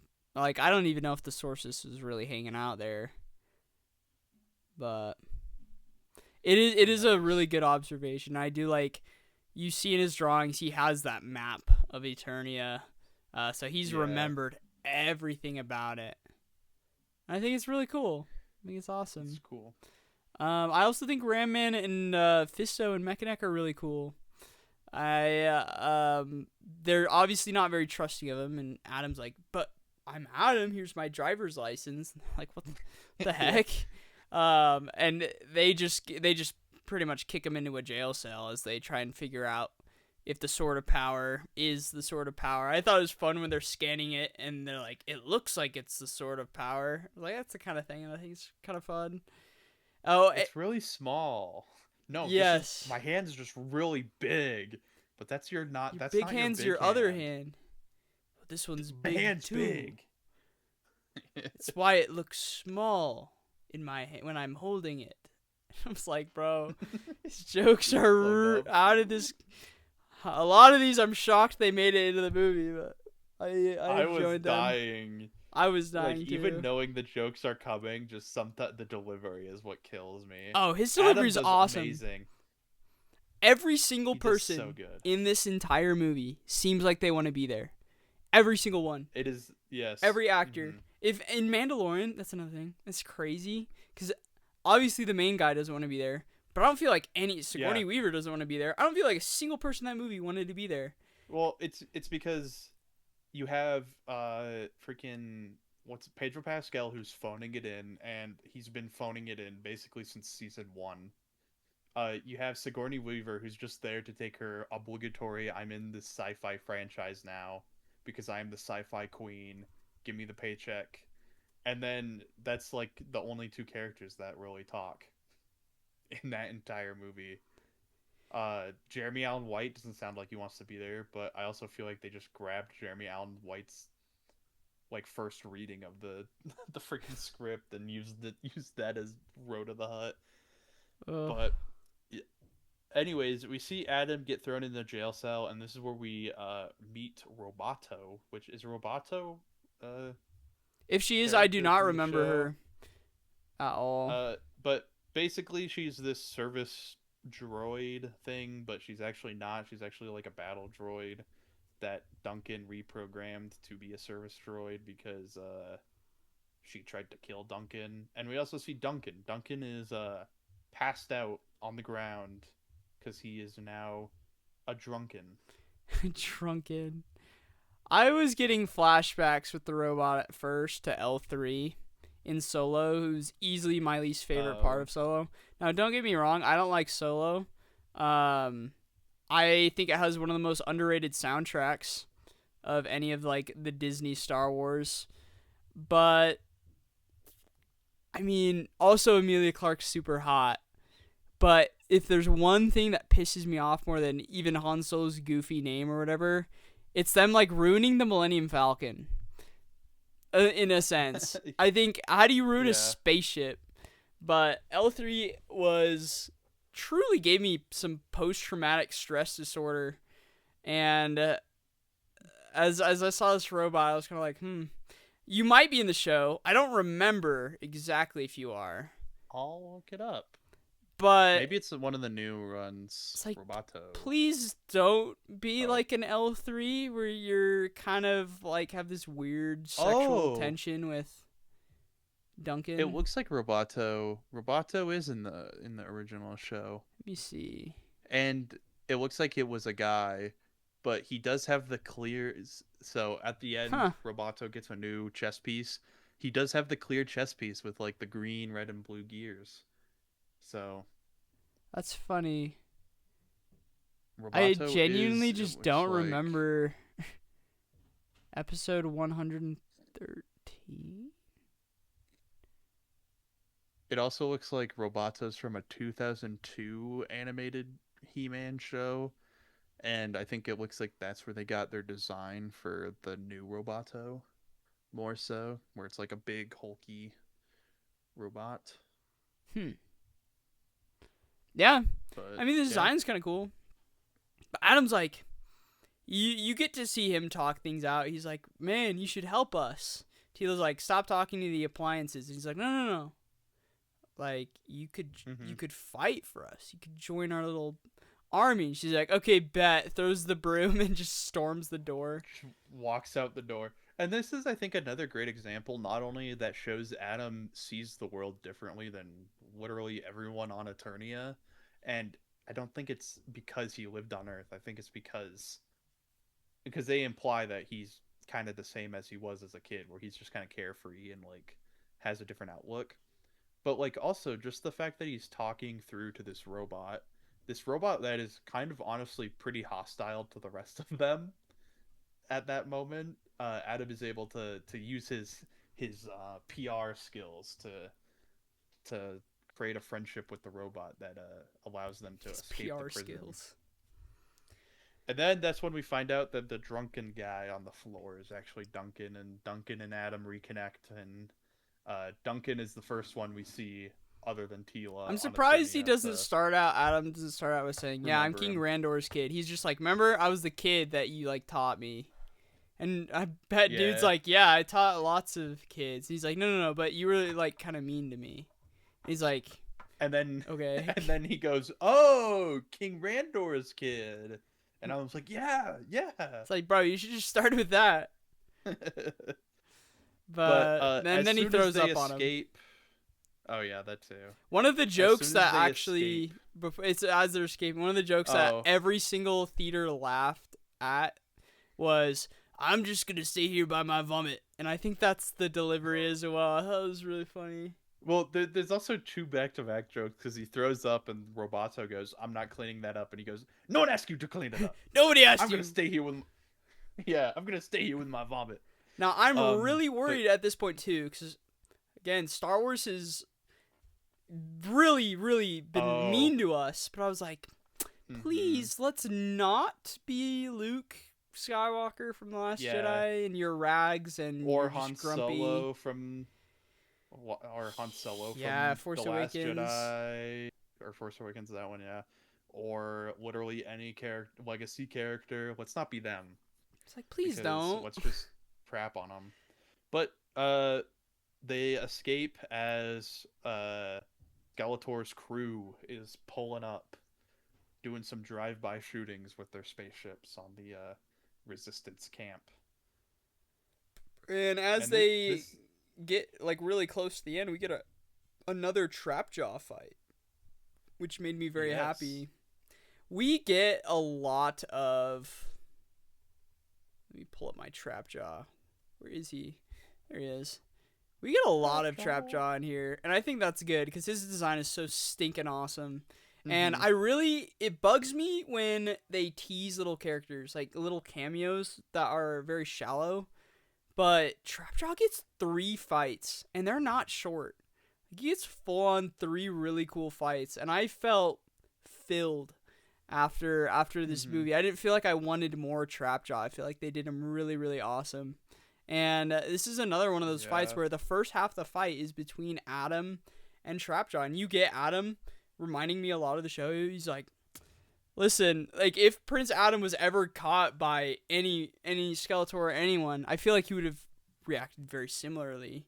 Where he's kind of squirming Yeah. around and he doesn't really want to. He's like, "Let's, Mr. Just trying to talk Trapjaw, it out. let's de-escalate things." They're like, "What, Trapjaw? Huh?" Yeah. But he fights him as Adam for the first half until he gets a like vision from the sorceress telling him to say by the power of And Grayskull, that's I have the exactly how power. she shows up in this show. It's just the most right before everything falls apart, she'll just spawn in and be like, "Hey, you should try this." And he's like, "Haha, okay." By the power of Grayskull, I have the power. And then they finally stop hiding that this actor is like insanely Huge. ripped, and we see him transform into He-Man. Well, they do demuscle him with CGI. You remember that? Like his shirt rips off, and they like demuscle him, and then they have his muscles like reforming, which I thought was really Yeah, funny. funny. But Um, this is the moment that everyone was waiting for because they teased it. They yeah, can't give it to us too early, which I think is a good move. But the music swells, and they didn't play like the actual He-Man music from the thing, but the music was really awesome, and I feel like it was perfect. And I was ready because there were some moments earlier. I was ready for them to cut it off with some quip, and him to be like, whoa, I'm massive. But they let it linger for a little bit. Like, we do get some jokes pretty soon mhm. after, but you get some time to settle with it and just to be like, man, I remember when he would do this. And, like, seeing it in live action is really, really special. For me, it was. Every single time. Yeah, Every single time is it was awesome. really cool.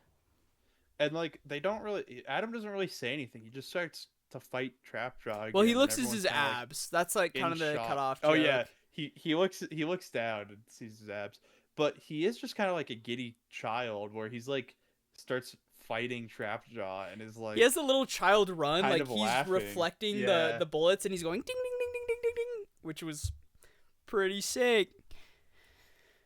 hmm But he ends the fight quickly after becoming He-Man by ripping Trapjaw's gun arm off and then gunning down all the Skeletor goons. Well, one other actually quick thing that I noticed was his sword gets knocked away almost immediately after he transforms into hmm He-Man. Most of this is without his sword.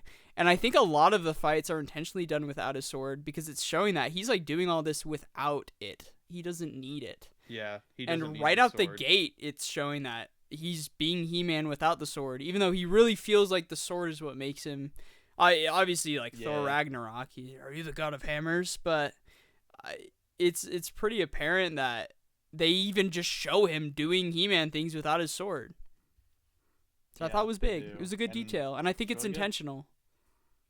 No, it definitely is. I think most of his fights he does with minimal sword use Yeah, up until actually no, yeah, most of them he does with minimal the sword use. vast majority of them.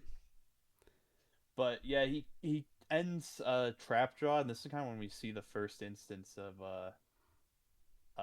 He-Man questioning what he's doing because they get into the ship and they escape away, and Man at Arms is like, "Oh yeah, that was great," and He-Man's like, I ripped off his arm and shot all his friends." This one was delivered a little bit like a joke, though, which I think I don't Yeah, know if it was the acting. I would have preferred if it was a bit more serious. Because it was just kind of a throwaway. Bro, I just ripped off his arm and, like, slimed all his homies. You're like, wait. That's, it's kind of. It gave me pause a little bit. I was like, I don't remember He-Man really just kind of massacring a bunch of people. But yeah, he seems to and feel a little then bad about it, I think. he feels bad about it. They run away. They have the solo shot, or not the solo, the Rogue One shot, where Oh, yeah. they are flying away, and as they're lifting off, they Skeletor standing here, and they're lifting up, and they see Skeletor, and then they fly away, and Skeletor is none too happy. It's like, He mine, calls his mine, mine, mine, mine. I want that you sword. I want pathetic, it. you pathetic pissants, or whatever he says. He does a Yeah. lot of alliteration, which I like. And But Evelyn, I think they she's run the one that gives away. the command. She's like, go get that sword. Oh yeah, she is. Because she's They there. uh they She's run there in away and get all of these. chased. And I feel like she's down for Skeletor. And he doesn't really care about her. Oh, He'll throw some things, he'll throw some darlings and whatnot. But it's obviously pretty one sided, I feel. yeah, Oh, did we. but Was there a chat with Skeletor before? Like when he's on his throne? Yes, because Beastman comes back and there he's like is. the Beast returned because this is when we get Skeletos, which is a little weird. But Oh yeah, um, Skeletos. He sleeps yeah, with everything on but the boots. The boots have to come off so that we can have the toe shot.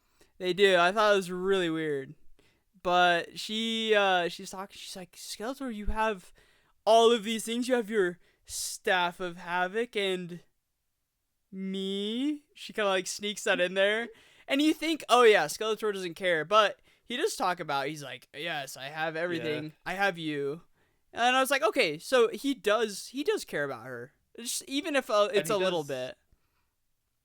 Yeah, I think he does, and he does acknowledge. He's like, but all that can be taken away from You could me. be So taken like, away, he says. yeah, that is. Think all the. That's why they know where the resistance people are, is because also of Beastman Yeah. telling him that they have the sword, and that's why they go find them. And this also Uh, brings me, because we get a little look into his motivation, which we also get from Tila mhm. on the spaceship. And he's like, why is Skeletor doing all this? And she's like, because he's bad. And he's like, there has to be And more he of has a a skull reason. for a He has a face. skull for a face. I thought, it's just like, that's what you do with Skeletor. I think trying to give him some it's crazy also motivation would be so boring. it's also reminiscent, from my understanding, of just kind of like the show. It's Yeah. very much Lord of the Rings esque, where it's like the bad guys are bad not for like any, like they're not bad for super crazy reasons. They're just the bad guys I because feel they like are there's a bad. little more complex. I wouldn't give the He-Man show nearly as much credit as the Lord of the Rings, but it Well, is yeah, very but like like, they're trying to sell toys. They want kids to know that there's a good guy and there's a bad guy, and they don't really care why. It's just mhm. what they are. And it also lends into the aspect of the show probably where it's like, yeah, we kind of want the kids to be able to make up whatever story they want when they Yeah. play with the toys. But I bring up Lord of the Rings just because it's like in that show the bad guys are just kind of like intrinsically bad, and like there's not really any grayness about them possibly being morally good. They're just kind of like the bad guys are bad and the good Yeah. guys are good. But I mean, like, And that even with like is, Saruman, like yeah. there's reasons why he flips and Hmm. whatnot. But But I think it's kind of something that we're kind of losing in a lot of modern movies is people think that it's like lazy to just be like, yeah, no, this person's bad and that's okay.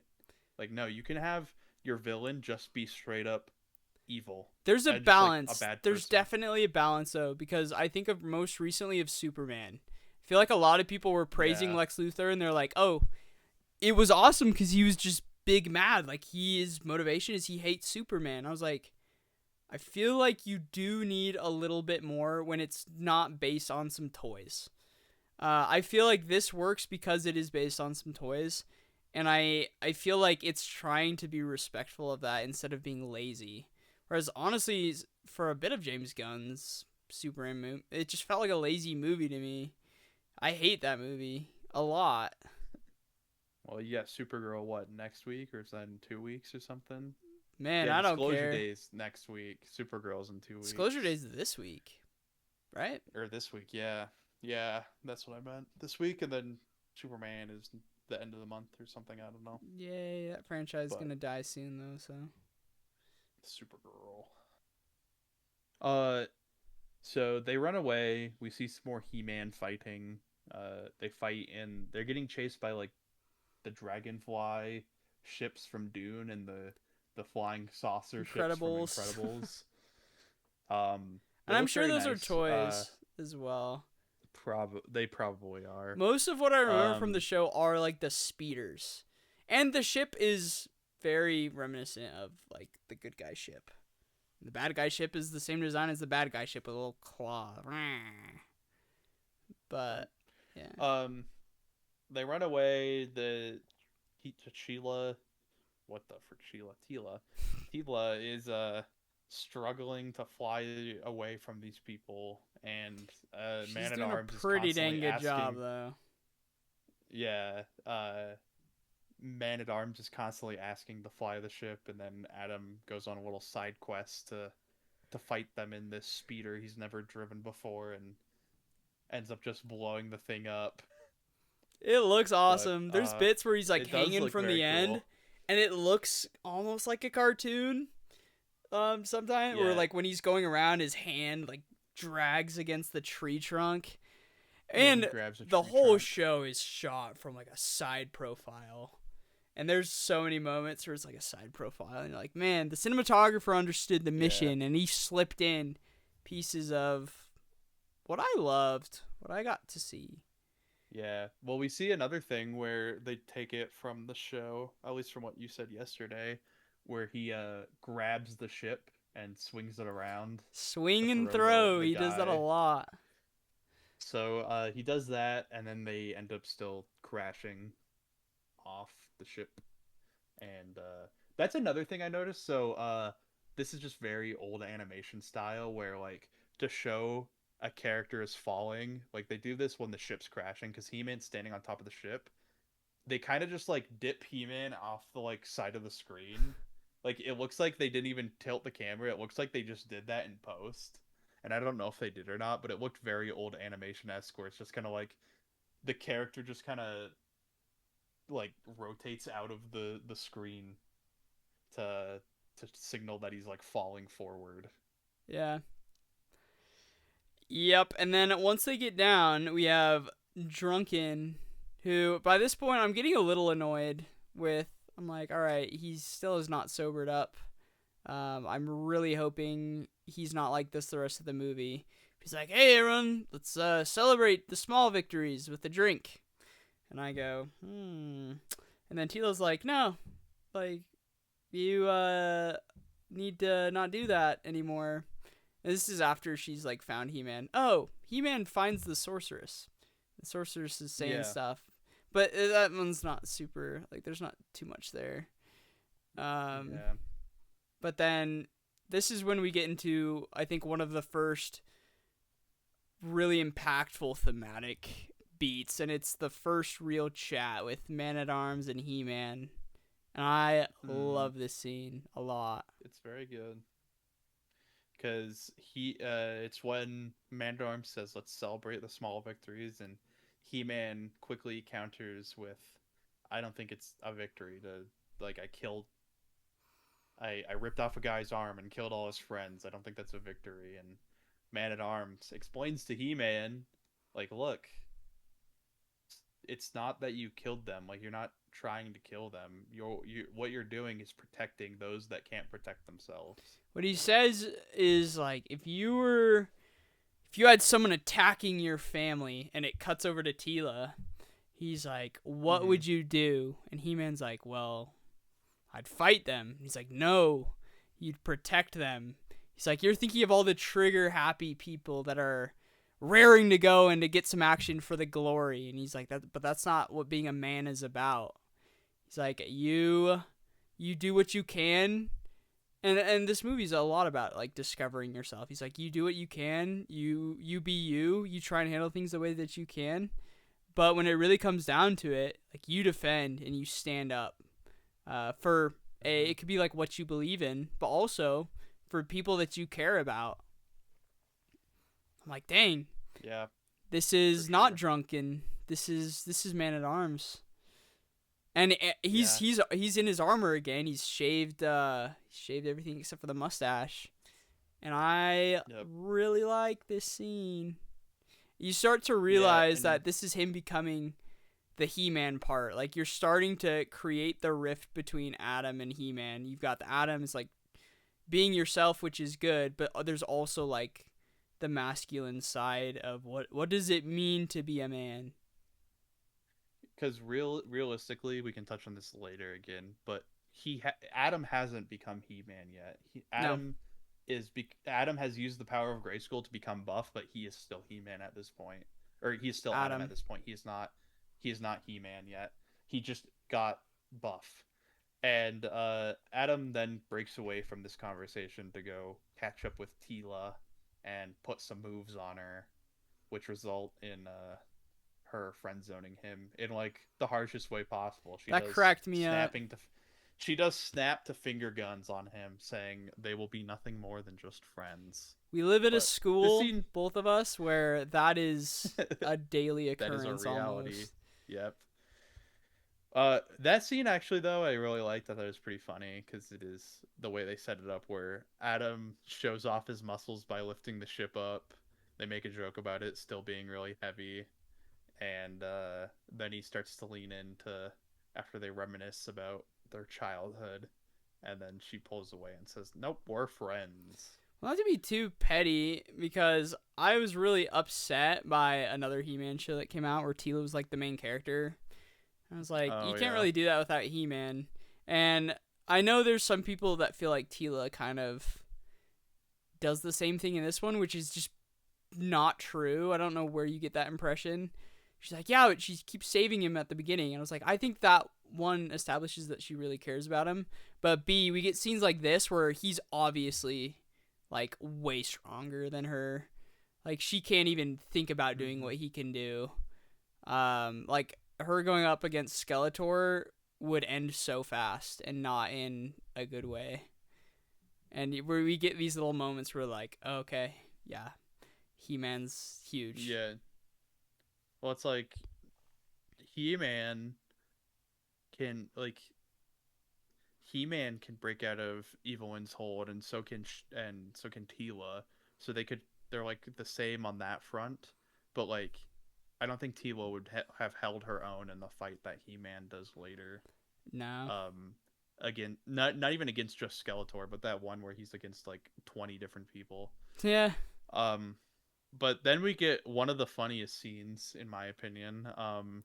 They're setting up camp for the night, and we just see an over-the-shoulder shot where it's like He-Man standing there doing something, and Skeletor forms in the background and calls them butt worms. Did he just call us butt worms? It's like, I have your Um, parents. They're alive and well. Well, they're alive, but yeah. not well. Bring me the sword of power, and you can have your parents back. Could And be a this is another family. great example.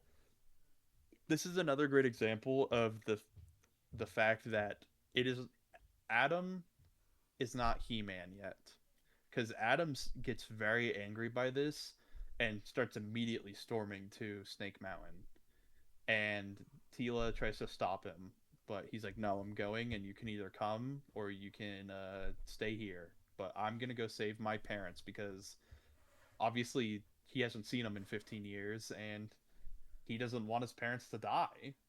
So they all decide to go with Adam.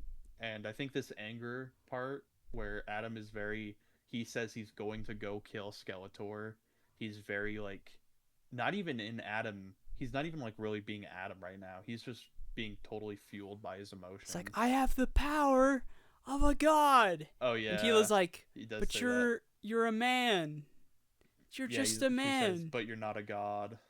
And he's like, well, So, I need to go fight him because that's what a man does, right, Duncan? And so you can see he's getting there. Like he's getting closer, but he's still a little flawed at mhm. his understanding of what it means to be a man. Yep. But they go to Snake Mountain Snake Mountain. And it looks where they awesome. It looks so it cool, does. everyone. It Looks looks very freaking good. sick. Where they get to the front door and they get stopped by I don't know, Goat this red Man. guy, Oh, Goat Man. speaking of man people, Moss Man, we forget because they've already Oh, captured he everyone else. Moss Man gets yeah, slimed by Skeletor, and he's like, "Look, gets turned into darling, mulch. I made mulch." And all the Yep. entire thing of that scene is just like, who's the guy with the sword? And they're like, "Oh yeah, it's Adam." He's like, "Okay, bet you're going to jail now." Mhm. And they all fold very I quickly. love that scene though. I think it's really funny. It is funny. I made Another mulch. evil Lynn. That's the scene. That's the scene when I noticed. Um, so quickly on the Skeletor front, uh, there he's Jared Leto is not doing a Skeletor voice, Don't say but he Skeletor. does It's just like the Skeletor. ad, the Denny's ad, when they're like Skeletor. It's like, no, can't do that. um, so he's not doing the Skeletor voice, but he is doing the Skeletor cadence. The way he delivers lines is very much like the show. He also trills his R's all the time, and that is something that Skeletor does in the show. Rambunctious. And so I think it is very cool that he knows enough. Like as much as people hate Jared Leto, and I don't like a Rightfully lot of the so. stuff he's in either. Yeah, I think he did take the time and the care to study on what he should be doing as Skeletor to And it's deliver more than voice the modulation. cadence. All the people out there are like, Yeah. oh, they just changed his voice, just like Rhoda the Hutt. I was like, come on, really? And they're like, oh, he's probably not even in the suit like Mando. And it's like, no, he is. Like, if you look, it gets annoying because there are things like that happen and you can kind of guess, but it's like, Hmm. actually look into the behind the scenes because he is in the suit. And a Oh lot of yeah. that suit is practical. And Trapjaw is It's also so mostly cool. practical. Like, don't short him on this. Like, I hate Joker as much as everyone else, the Jared Leto one. And, man, what was the other thing he was in? Tron. Morbius, Awful. Morbius Ares, is at yeah. least hilarious, but come on. Like, I more than anyone was so nervous for Jared Leto's Skeletor. Skeletor's my favorite, and Hmm. I think they did him so well. Good job, Jared Yeah. Leto. Gold They did. star. I think he really studied on how to deliver like Skeletor. He also does an amazing laugh. I think his laugh is great Yeah, it's for fun. Skeletor. But going back to where they are at Snake Mountain, He-Man Adam gets taken to Skeletor's like little private throne room area, and the rest of them get thrown into the Guys, the jail. popcorn bucket's freaking lit. Look at this. Oh, yep. Got it. I was afraid they were gonna sell out, and then I went to the theater the second of third times, and there was a lot of them, and no one had bought any. So I will love and cherish it forever. your popcorn bucket with He-Man It's the and only popcorn Skeletor. bucket I will ever buy. Mark my words. Even if they make a Yep. sequel, it's the only one I need. But He-Man sees his father, and I think this is a very important note. His dad goes, "Adam, is that you?" You did And mention this. I think this is a really good insight you got. so obviously Adam looks very different, but Adam's dad says, "Adam, is that you?" And I don't think this is like he's a bad father. I'm not trying to point that out. It's No, to no, point no, no, something no. else out in later. But Adam sees his dad and he's like, "Oh, I'm gonna save you." This is another really funny Skeletor moment where Skeletor goes, "Okay, hand me the sword of power," and Adam goes, "Hand me my dad first." And Skeletor goes, "Nah, I asked first." And he's just kind of like I play he's to kind of win, teasing. and I cheat. Yeah, he's teasing Adam. This is when Adam has to do his second fight, another one which you pointed out, where he kind of still doesn't understand the aspects of protecting versus just fighting to fight. He kind of brutalizes these people for like a solid 10 minutes. He is It is ravaging the a pillagers in a less sexual he way is than the ravaging comic the pill, shop. but he throws one guy on another guy that has spikes on his body. He Spikor throws gets, yeah, yeah. not Goatman. Goatman gets thrown into lava, Yeah, Goatman gets thrown in lava. There's this one zombie scene where Pikmin Adam's on the style. ground. Yeah, there's one scene where Adam's on the ground like this, and he throws a guy off of him, and then stabs his sword into the wall, Yeah. and like a guy's hanging there by a sword hanging in him.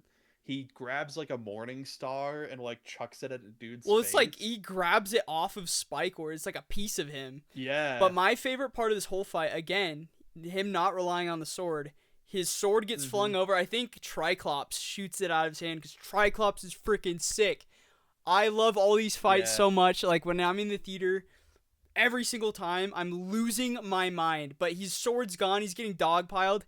Breaks out, grabs one of the guys, and is using him as a sword. He's like flinging him around, and I was like, "Oh my gosh!" I This is loved it another cool so part. much.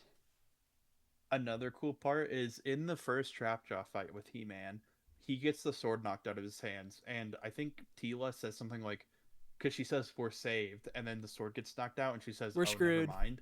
And yeah, and Tila and Man at Arms both look worried. In this fight, when the sword gets knocked out of his hands, King Randor looks worried. They are making a point to show that these characters all True. have this similar understanding that the sword is what is giving He-Man the power, but it really isn't. And Adam is able to find creative ways to still fight without the sword, Which I and love. he And does. in the show, he's not always using the sword either. Like, he is throwing things around and spinning them. man, there's times where he's like has to punch barriers, or there's a bit where Castle Grayskull's on like a different planet and he has to throw it across the galaxy back to Eternia, and he just.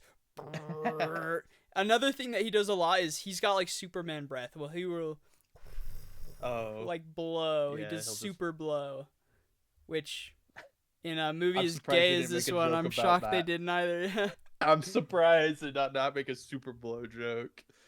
But this fight ends with He-Man kind of destroying everyone. He's about to go off Oh, and Skeletor, he kills but Goatman. Goatman dies in lava. yeah. Not only I think he dies before he gets thrown in lava because He-Man rips off his horn and stabs him with it. In the neck. I was like, oh, Yeah. He-Man. I thought we didn't kill people. And I will say, I think they go a little too far. I just don't. I don't know if they needed to go that much into He-Man, like brutalizing people. I get the point that they're trying to make, but Yeah. I would have toned it back. I really, especially if this is kind of a, if you're trying to appeal to kids at all, I would all tone it back for a rating reason as well, because the innuendos will fly over That too. people's heads, but it's Mhm. quite. There's some moments like that where I'm like, this is a little more violent than it needed to be. Like even the guy getting impaled by the Spike Man, like that's fun. You can Yeah. see he's fine, and it's very cartoony, and he's getting punched around. But when you're like doing a full on neck stab and like throwing him in the lava, I'm like, what? Maybe kids would do that. Maybe some of the Roger Lord of the Flies kids would do that when they're playing with their action figures. Yeah. But Maybe. I don't know, dude. It bugs Sid me from a Toy little bit. Story. It bugs me. Yeah. Yeah. It is a little weird because this fight seems like kind of out of place from the rest of them. Like It's the awesome. the sh- the shooting the people is like one thing, but like I think That it's one they mainly the were. Goat Man part. Yeah, it is the Goat Man part, because the rest they're almost all completely fine. Yeah, they like there's one the one guy gets thrown on Spycore. It is really made to be a joke where He-Man's punching him and they keep like spinning around, and so he's punching the one guy and then he's punching Spycore, then he's punching the one guy.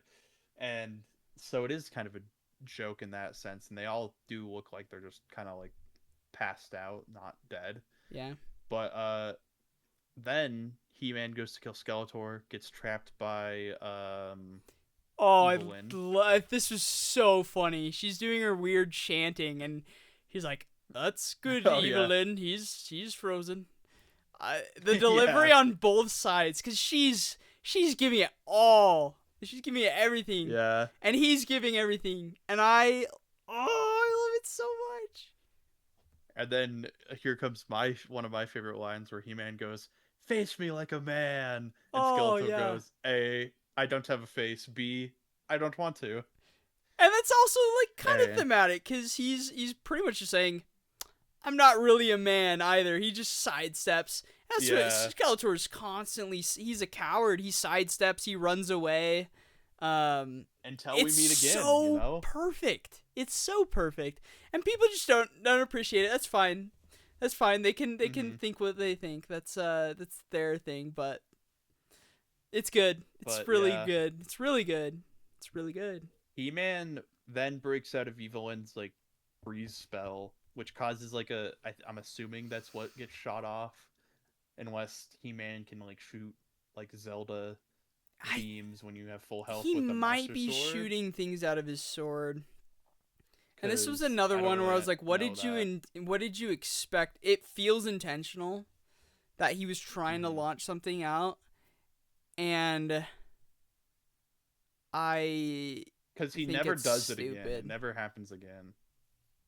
But this causes rubble to fall on Skeletor and King And Randor. you can see Skeletor actually sidestep right before it falls. He Yeah, steps back, but Randor, but King Randor does not. yeah, And this is where we get a very touching moment between Adam and King Randor, where Adam talks to him and says, "Hey, look, Dad, I've become everything you wanted me to be now. I'm what you wanted." And King Randor says, "No, that like you were always everything I wanted you to be. I was just scared of you getting hurt, so I wanted to protect you." and wanted you to be able to become someone who was stronger than the world. And um it's a narratively frustrating point in the for Adam, because King Randor doesn't really finish what he's talking about, where he's Mm. kind of telling Adam like, "Hey, look, you were always what I wanted you to be. You didn't need to change to be someone else." And Adam, it's frustrating for him because he does not get his chance to speak before King Randor dies. King Randor dies, and Adam is like, "Wait, no, don't die yet. I haven't told you I loved you, and like I haven't said all this stuff." I feel like he also kind of wants to ask him. He's like, I feel like a lot of people want me to be He-Man, but I'm also Adam, and Mm-hmm. it's like, where's the balance? Because Yeah. he's trying to draw the line of balance, and that's honestly a lot of what the show is about. It's kind of balancing and what is it like to be a man. And if this is the origin of He-Man, it's him trying to figure out where's the line. And I don't think it retroactively makes Randor like a good dad, um, Mm-hmm. because he did seem like he didn't super care and may have been a little harsh. And I don't think he necessarily found the balance of what it was like to be a good man. But we're all kind of flawed in our own ways, and I think he still was, in a sense, a mentor character to Adam that, and ultimately was a big part of how he grew and became who he is, which is cool. Mm-hmm. Yep. And then Skeletor shows up. I just didn't think they would kill him as Taunts. well. Oh yeah. If this is an origin thing to He-Man, it's like, oh, the King's in every episode. Like, they wouldn't kill him. I think in the theater, I leaned over to Max the first time. I was like, oh, they won't kill him. He's the king. Like, they can't do that. And I was like, oh, I guess they did. Never mind. Yeah. But Skeletor then shows up and knocks out He-Man, and He-Man loses his He-Man abilities, His sword. and he's gone back to Adam and gets thrown in jail. And this is the first thing we see happen is Adam gets thrown in jail. Everyone kind of looks at him, and you can tell they're disappointed. And then the crowd It's a parts, music and his cue. mom walks out. Yeah. His mom walks out, and this is the thing I pointed out to you, and I want to touch back on. So when Adam first got to Snake Mountain, he saw his dad, and his dad says, "Adam, is that you?" His mom just knows it's him. She Hmm. walks up and she hugs him and knows it's him.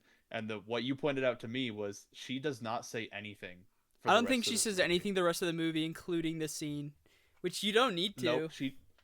she doesn't say anything this scene. She said like one or two lines in the beginning of the movie. She doesn't say anything through this scene. Through The in She's credits. seen in another thing, and it's not until an end credit scene that she says like one other line of dialogue, I and think it's perfect moments because like this are really can be dragged down by overusing dialogue, and sometimes things just do not need to mm-hmm, be said. And there's a lot that's gone on. Like, he has a lot to tell her. It's been 15 years since they've seen it. This is a huge reunion, and I think it is so much more powerful for her to just like have the moment. silently hug him as Adam is like he's is like still crying and saying he's dead, Yeah, like obviously grieving his because she's dad. She mourning. just She's silently not holds even him. blaming him. Like, she's Mm-hmm. just, and I think this is a story about what it's like to be a man. But I think at least my mom, a lot of moms, and a lot of women in our lives are incredibly important, and that's a big distinction between how He-Man treats like Tila and his mom, and how they help him compared to like Skeletor's constantly BDSM choking out Evelyn. Yeah. Well, I mean, it's famously known that male characters only have three motivations, That is what our and it is retarded classmate told us the it other day. is either a pet, a woman, or a family. Those are the only three So motivations a guy could ever only have three because they're motivations. shallow and But stupid. women characters have They're depth, complicated. and they are complicated, but Like, men come characters cannot be. on. Come on. Anyways, I don't think we need they're to make in a big jail. distinction. No. Anyways, they're in jail, and Adam is kind of like obviously dealing with the death of his father, and I think probably questioning if he's even the right, person for the job. and he's sitting on the ground, Real and quick Man though, of Arms comes up to we him. did get a banger line before this. The crowd Oh, we parts did. once again, and out comes Oh yeah, yeah, Cringer, yeah. and he says, "Can I lick you now?" And I lost it. So that might have been one Dude, of the hardest I've laughed until a line that comes later. But our entire row was gone. None of us saw it our coming. entire friend group was laughing. It Because that was comes after a insane. very emotional moment. And you're just like, what? And Tila says, "I have someone else I want that wants to meet you," and then you're like, "Oh, who's it gonna be? Who's Oh, it gonna be?" lit. Outwalks giant CGI lion Cringer, and Can I or lick you now? what cat? What? Yeah, whatever he It's is. Cringer, Can yeah. I lick you now? Um, but yeah, then we get Man at Arms and Adam have their second kind of heart to heart moment, which you kind of think, oh, is this going to be a joke? Because they kind of lead into it with a joke where it's like, Man at Arms sits down and he's like, I don't really know how to do all these like things inside you. And Adam's like, what, you mean like feelings? But then I think they really do it justice, and they like So get that one good. joke out of the way, and then Man at Arms has this heart to heart moment where Adam's like, yeah, remember when you used to like say to me? And Man at Arms is like, what, like drop and give me Drop and give me 20? And 20. Adam says no, and he calls back to the scene in the intro where he says, no, you said stand when you get knocked down, stand tall and show him you're a man. And then they both decide that they're gonna stand tall. He's It's like, can another we scene where stand we tall get together? Because Duncan's yeah, kind of growing too. He's kind of let down. And this mm-hmm, is another thing that he adds. He's like, I'd rather Tila see me as a drunk that she can save than someone that's just kind of gone, like a complete yeah, failure. And so yeah, rather that than an old man that's failed. that kind of recontextualizes a bit of why he was acting drunk so long. Because I feel like he kind of sobered up almost as soon as Mm-hmm. he's having the trap jaw fight. Although he is stumbling around, but when he's at the campfire, when he's like, "Hey, let's have a drink," I almost feel like he is acting it up a little bit, and I feel like that is a little better than the like Luke Skywalker. I just suck and I hate everything. Like I feel like as it's a I just very gave up on flawed and life. kind of stupid, and cowardly motivation, and I think it does work for me, and I think that line helped it work for me. Yep. And this is when we get kind of the Adam finally understands what it means to be a man. And he stands up and he calls everyone together for the war seminar that he's gonna hold. He holds it And like an HR meeting, which is he holds goofy, it but like an HR movie meeting, which it's funny, but it's also just showing that this is Adam's strong suit. He knows yeah. how to talk to people, but he doesn't know how to motivate people like maybe Man at Arms would with like a war rally. He just kind of goes, "Hey, look, I know all of you. You guys don't know me." And then he says like, "Mechanic, human, something something." Like he gives like some like it almost It's seems like a literally toy the tagline description. for the toy, yeah. Yeah. And then he goes on through like Fisto and Ram Man, Man It's that like he's like, rams. Fisto, you fist people. And he's like, yeah, I do. Ram Man, Ram Man, a man that man rams. that rams. He's like, yeah, and then you Um, pushed me into a locker. She's like, hell yeah, I did. yeah. And he kind of motivates them all through his unique style of just kind of like being himself. But And it also doesn't entirely work. Like some of his PR things, I feel like he's ripped yeah. from the meeting and it's not really working.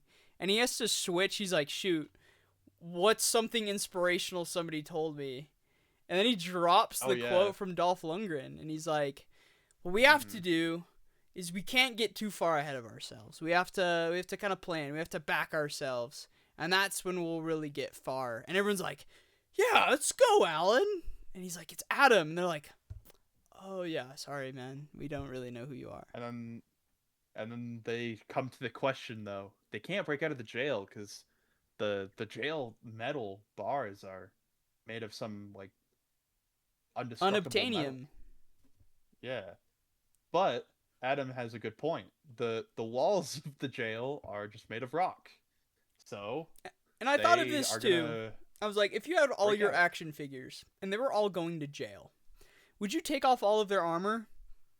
No. Or their weapons. It's like, man, everyone's in here with like kind of their weapons. He-Man doesn't have his sword, but they have everything. Fisto's got his fist. But I was just like, I feel like as stupid as it, and you have to be consistent. And this movie isn't always consistent with, like its practicality and the toy commercial. And this is one of those moments where it's like not as consistent, but also, I don't know. I just get the impression that, okay, if I had all of these toys and they're all in jail, or even in the cartoon, when they're in jail, they just have their armor and their toys and like their weapons. I don't know. I feel like that could bother, and it should bother me more, but I'm forgiving on this one. Just because I think that's, Well, I don't know. yeah. It's also, you could think it's implied that, like, these people could not beat Skeletor, so it's like, why do they have a chance of escaping? They do. They but totally do.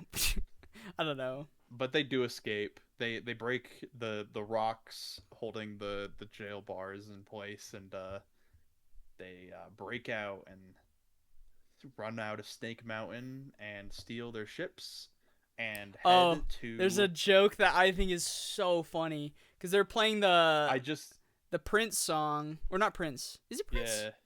Queen. It's Queen. Yeah, because The Brian Masters of the May. Universe. Brian May is. Yeah. Sorry, I'm just not as well versed in music as I should be in some of these things. But they're like going through the smoke, and then they start coughing, and I was like, okay, this is not super funny. But then it cuts to Fisto, and he's like drooling everywhere. It's like, oh my god! He's almost throwing up. That sold it to me realized... so hard. I loved that so much. I was on the floor. Oh yeah, we skipped one of the most important scenes though. Actually, I just realized while they're in jail and having this war seminar, we cut to Skeletor. Oh yeah, and he's got the sword of power, and he raises it up, and he goes, "By the power of Grayskull, I have the power." And nothing happens, and then it cuts away from him for a second to show his minions, and you hear him going, eh. I was like, yes! They did it! And then it cuts back to him, and he keeps shoving the sword in the air. It's not working. Why is it not working? Did I say the words wrong? She's like, no, my lord, those were the words. Again, these two are so good. They're so good. This is when you realize how freaky Evelyn is. Oh, she a freak. She gets freaking choked. She gets choked the crap out by Skeletor, and she is cheesing the entire time. She is so happy about it as she pleads for her life by saying, "Wait, we just got to go back to the Grayskull Castle. We'll put the sword back, and I can do a ritual to make the sword work for you." And so that's where they're going, and that's where our heroes are racing off to after they break out of jail. Yeah. I can't remember if it's showing them.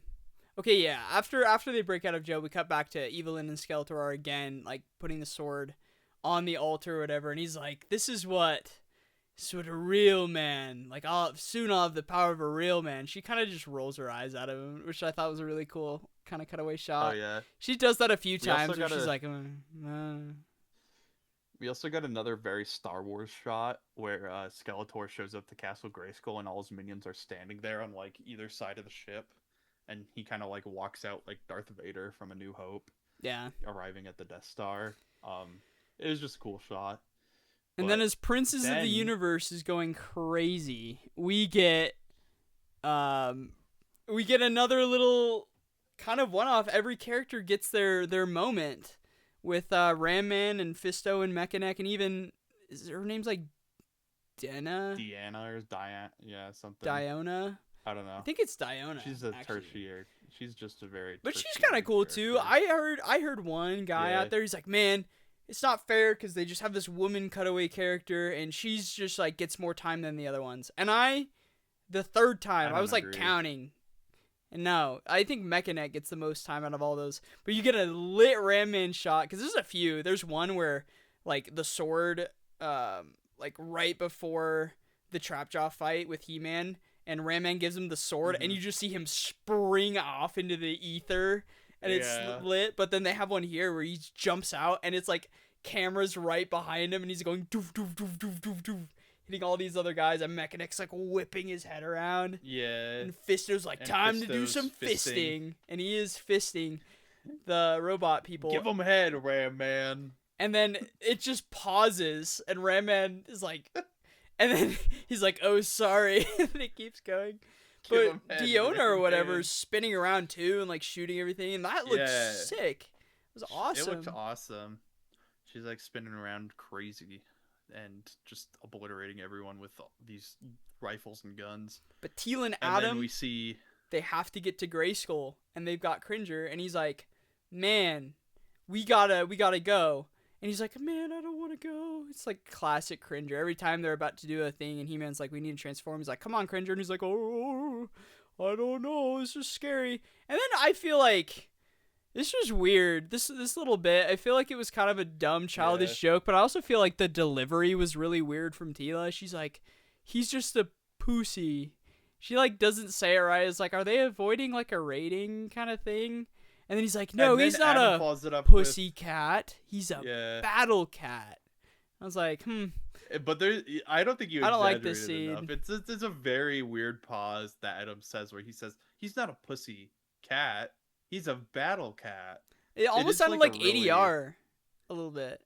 I don't know. I mean, I didn't catch like any desyncing on the lips, and they didn't cut away. They're clearly showing Adam's face. Huh. But it was just a weird line of dialogue, and then Cringer carries them into Castle Grayskull. Before he says, well, man, I wish I had armor. Next time you see me, I better be wearing armor. And I was like, they better not be like saving this for the sequel, because I don't know. Battlecat's supposed to transform with He-Man. Yeah. But as they run away, Duncan and Roboto stay behind to hold everyone off. And they shoot down a statue, causing the bridge to collapse, so that no one else can get there. There's another weird joke with the party bit. She's like, let's go to the party. And he's like, I got my RSVP right here. And then he's like, well, yeah, because she says, let's crash this party. Yeah. She's like, that's not what crashing a party is. He's like,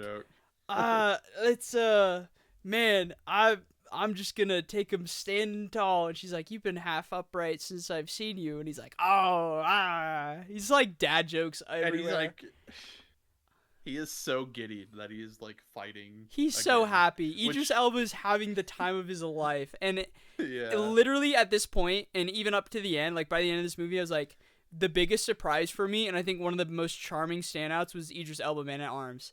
And I despise anyone out there that is mad about a race swap. Like, it is the most childish, petty opinion you could ever have. Like, this is my favorite version of Man at Arms from any version of the cartoon, any of the movie. Like, he is so awesome to the point where it's like my favorite part.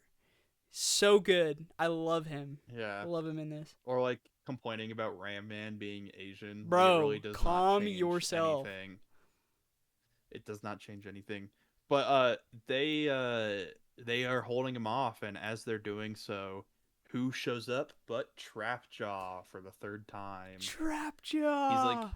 He keeps showing up like Bowser in a Mario game where you gotta fight him like 3 times before you win the final battle. He's so good. But and he's in the Skeletor ship, so in the cartoon, his ship has claws and they go... But Trapjaw just totally obliterates Roboto. I was laughing so hard. You laughed so hard. The first time we saw this. I was so taken aback by him just wrecking unceremoniously. I was like, oh my gosh. Rip Roboto, I guess. I was down for it because, again, I'm just like, this might be like an L3 situation. I don't want her to do some like crazy stuff. But no, I was totally down for Roboto getting absolutely wrecked. That was funny. Mm-hmm. But Man-at-Arms jumps in the ship and just totally... He just does not... He's just full aggro. And he brings back the lines that he's saying at the beginning where he's like, do you remember who I am? He's like, I was the Royal Guard. I was the King's Man-at-Arms. And he's like, and I'm a changed man. And you're like... and he Yeah. rips Trapjaw's Trapjaw's lower jaw. jaw down, shoves a bomb in there, and then closes it again before jumping out of the ship, and Trapjaw explodes and dies, I'm I assuming. love Trapjaw so much, and it makes me sad that he's dead, but I would not have rather had it in any other way. That was the sickest, most epic final encounter you could have asked for. And like, man, Mm-hmm. it's sad that we probably won't. I mean, Evelyn could pull some magic. I don't know. Like, that always happens in the cartoons. But even if they did do a sequel, which they won't because it's bombing horrifically, which makes me very sad.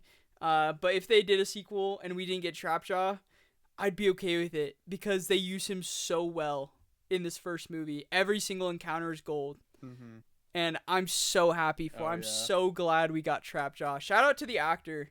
He's got like 4,000 followers or whatever on Instagram. I bet we could low key reach out and interview him if we I wanted don't know if we to. have that guy to pull.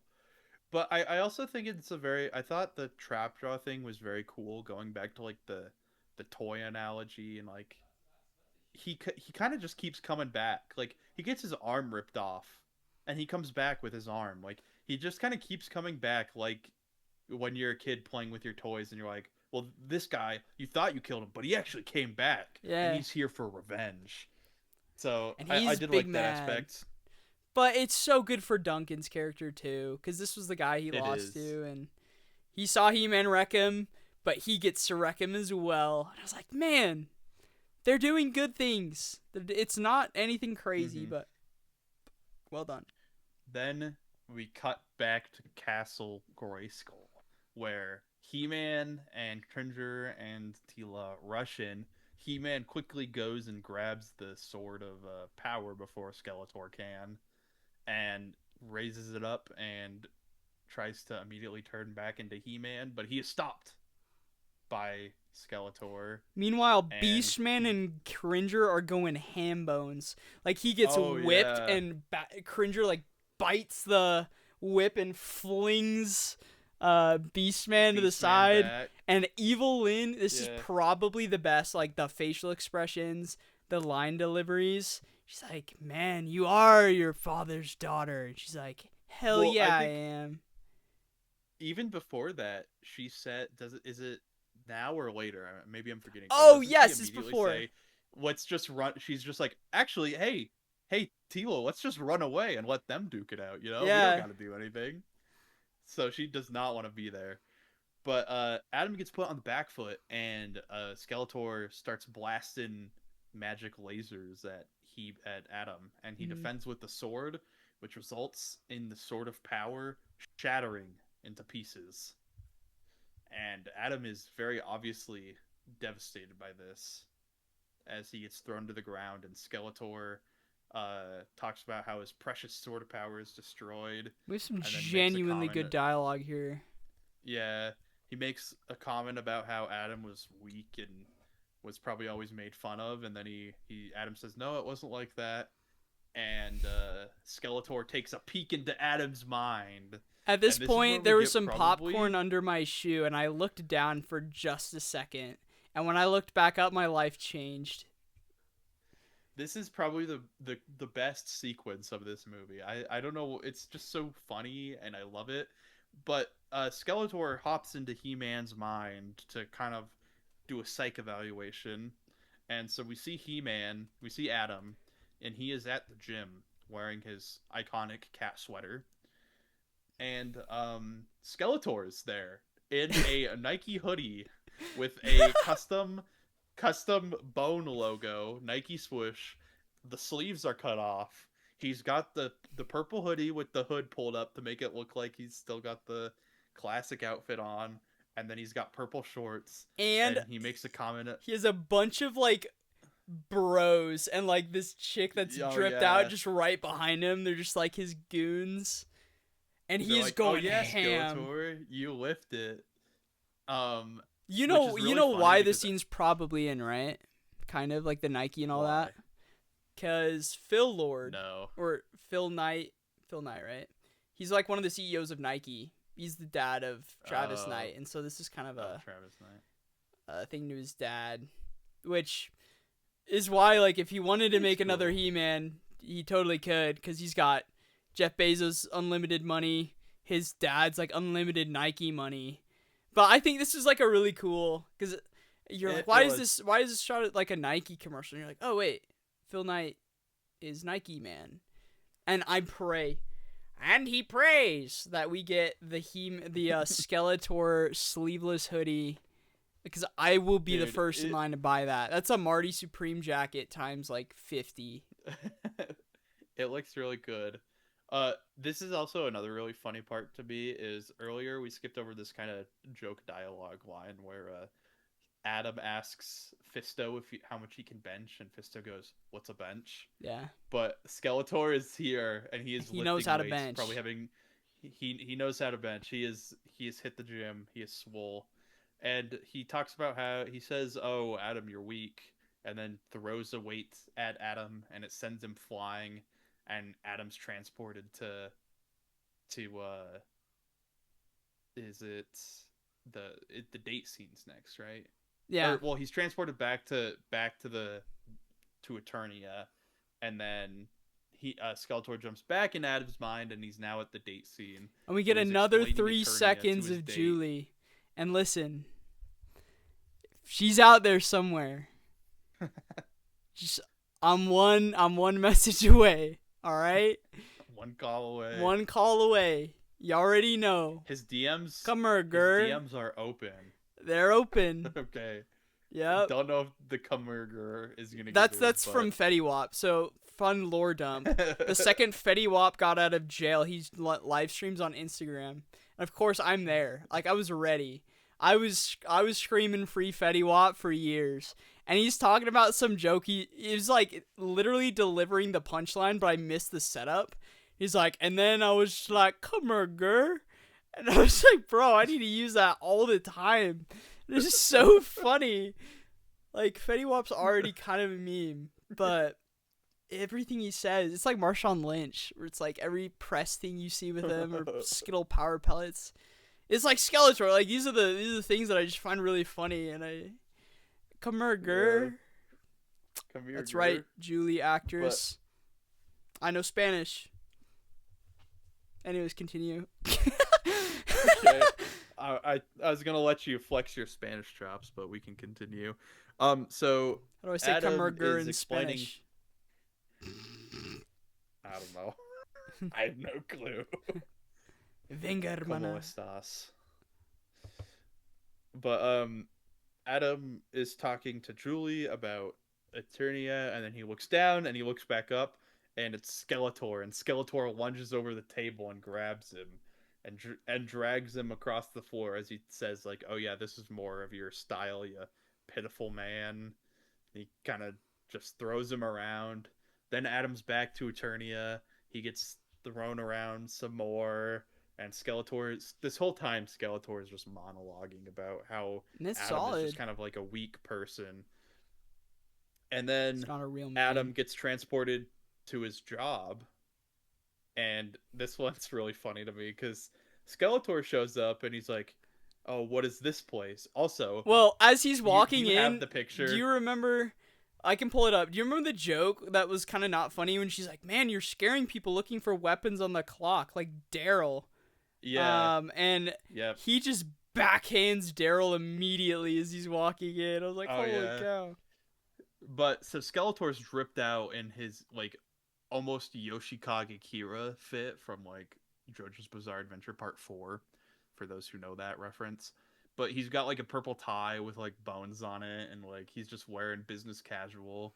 I Full have to pull up purple. our And group he's got chat, which should actually never see the light of day, but I can't find his. Oh, I thought you don't have the picture.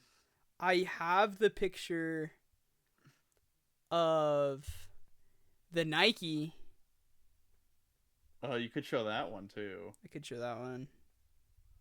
Should I pull that one up? Wait. Ladies and gentlemen, frick, my camera's over here. It's like out of focus. I forget. Nike I'd have to adjust the Skeletor. focus. It's kind of floored me a little bit. Just the last thing Wait, I kind did of we not expected set- to see. I think Will or Val has it.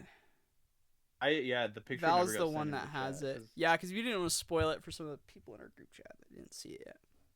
But anyways, Genuinely one of the Skeletor's most like dripped out. wild lines.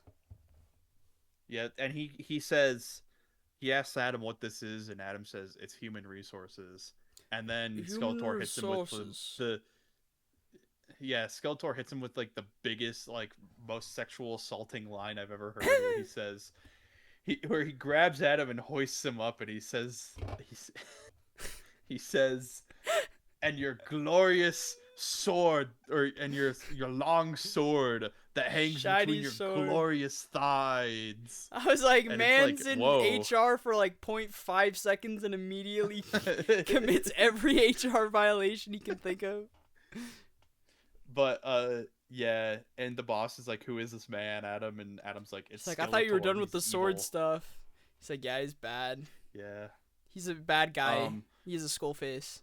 And then He-Man he wakes up back in Eternia, and Skeletor throws him against the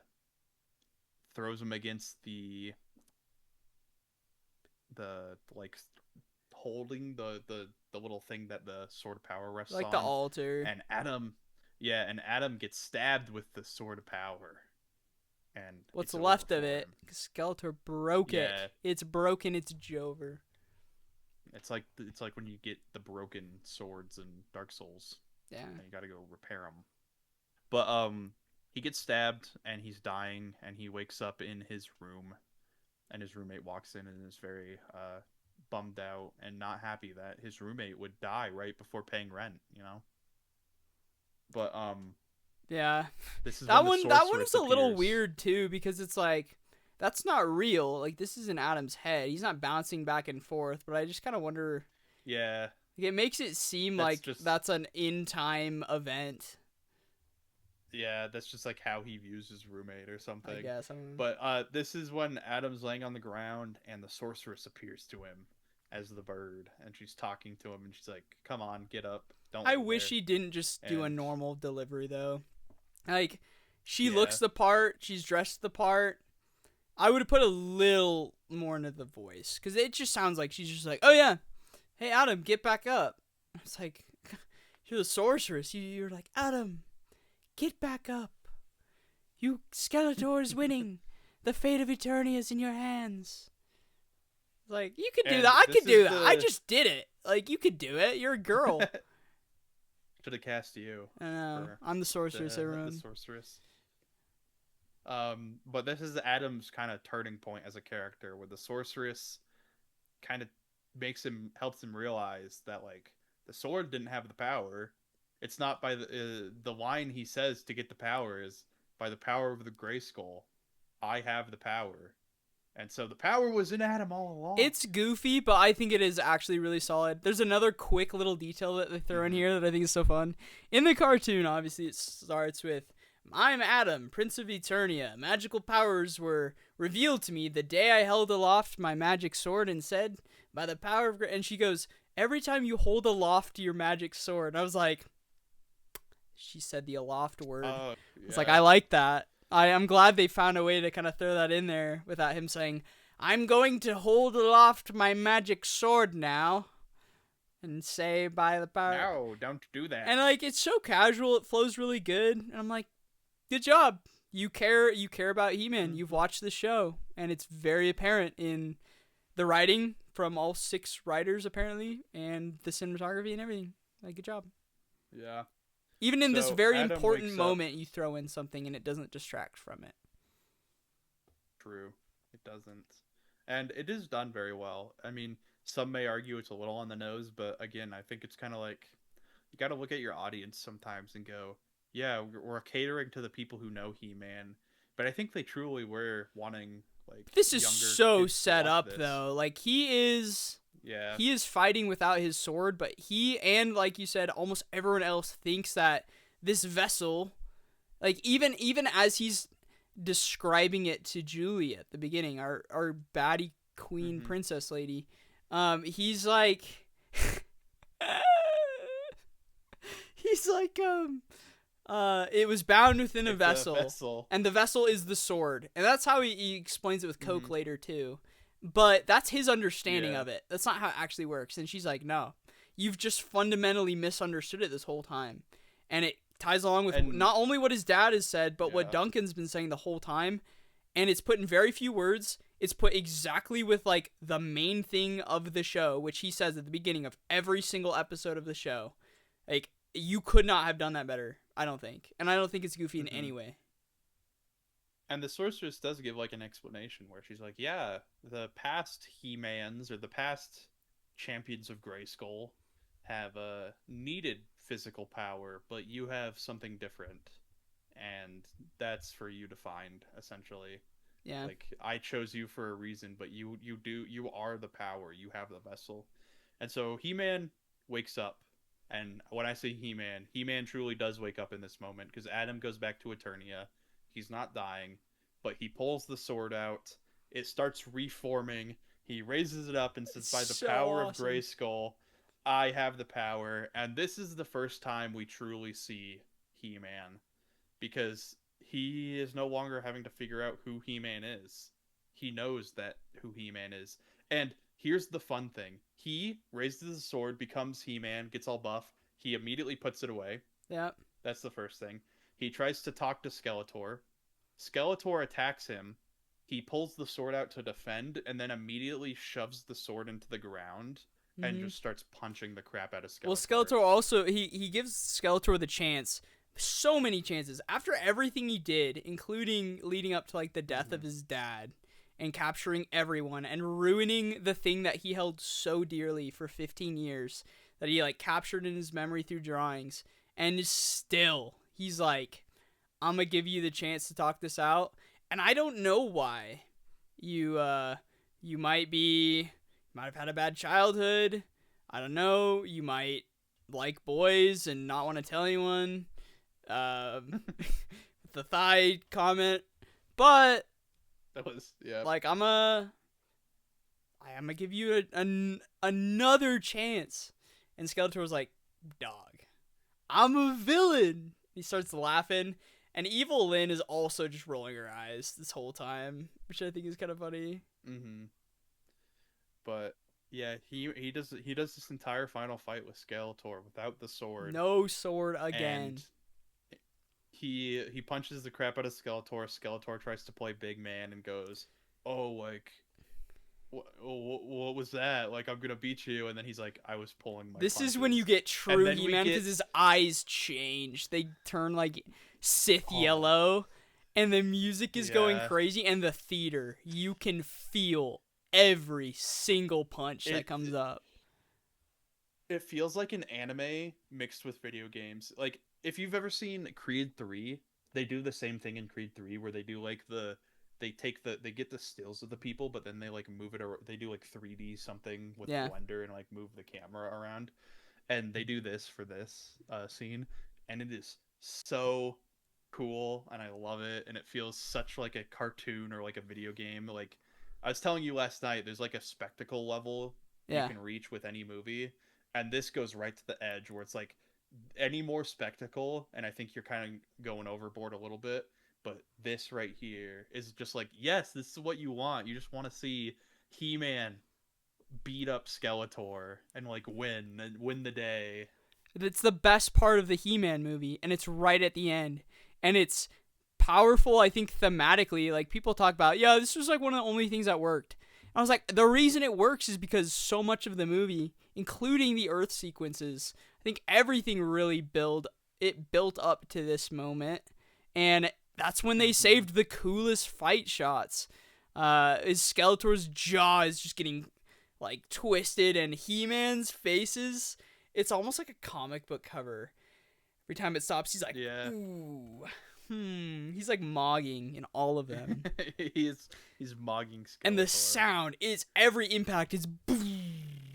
And it's one of those things, it's like if I was not in a theater, like thank you Amazon for not sending this straight to streaming because I needed to see this in a Oh theater. yeah, And it's good every time.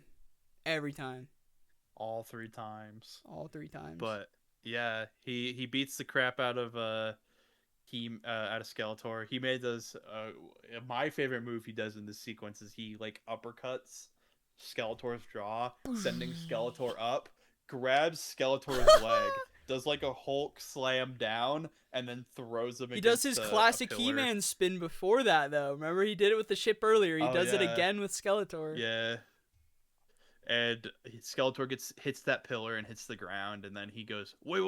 We can talk. Let's talk." And Great line here.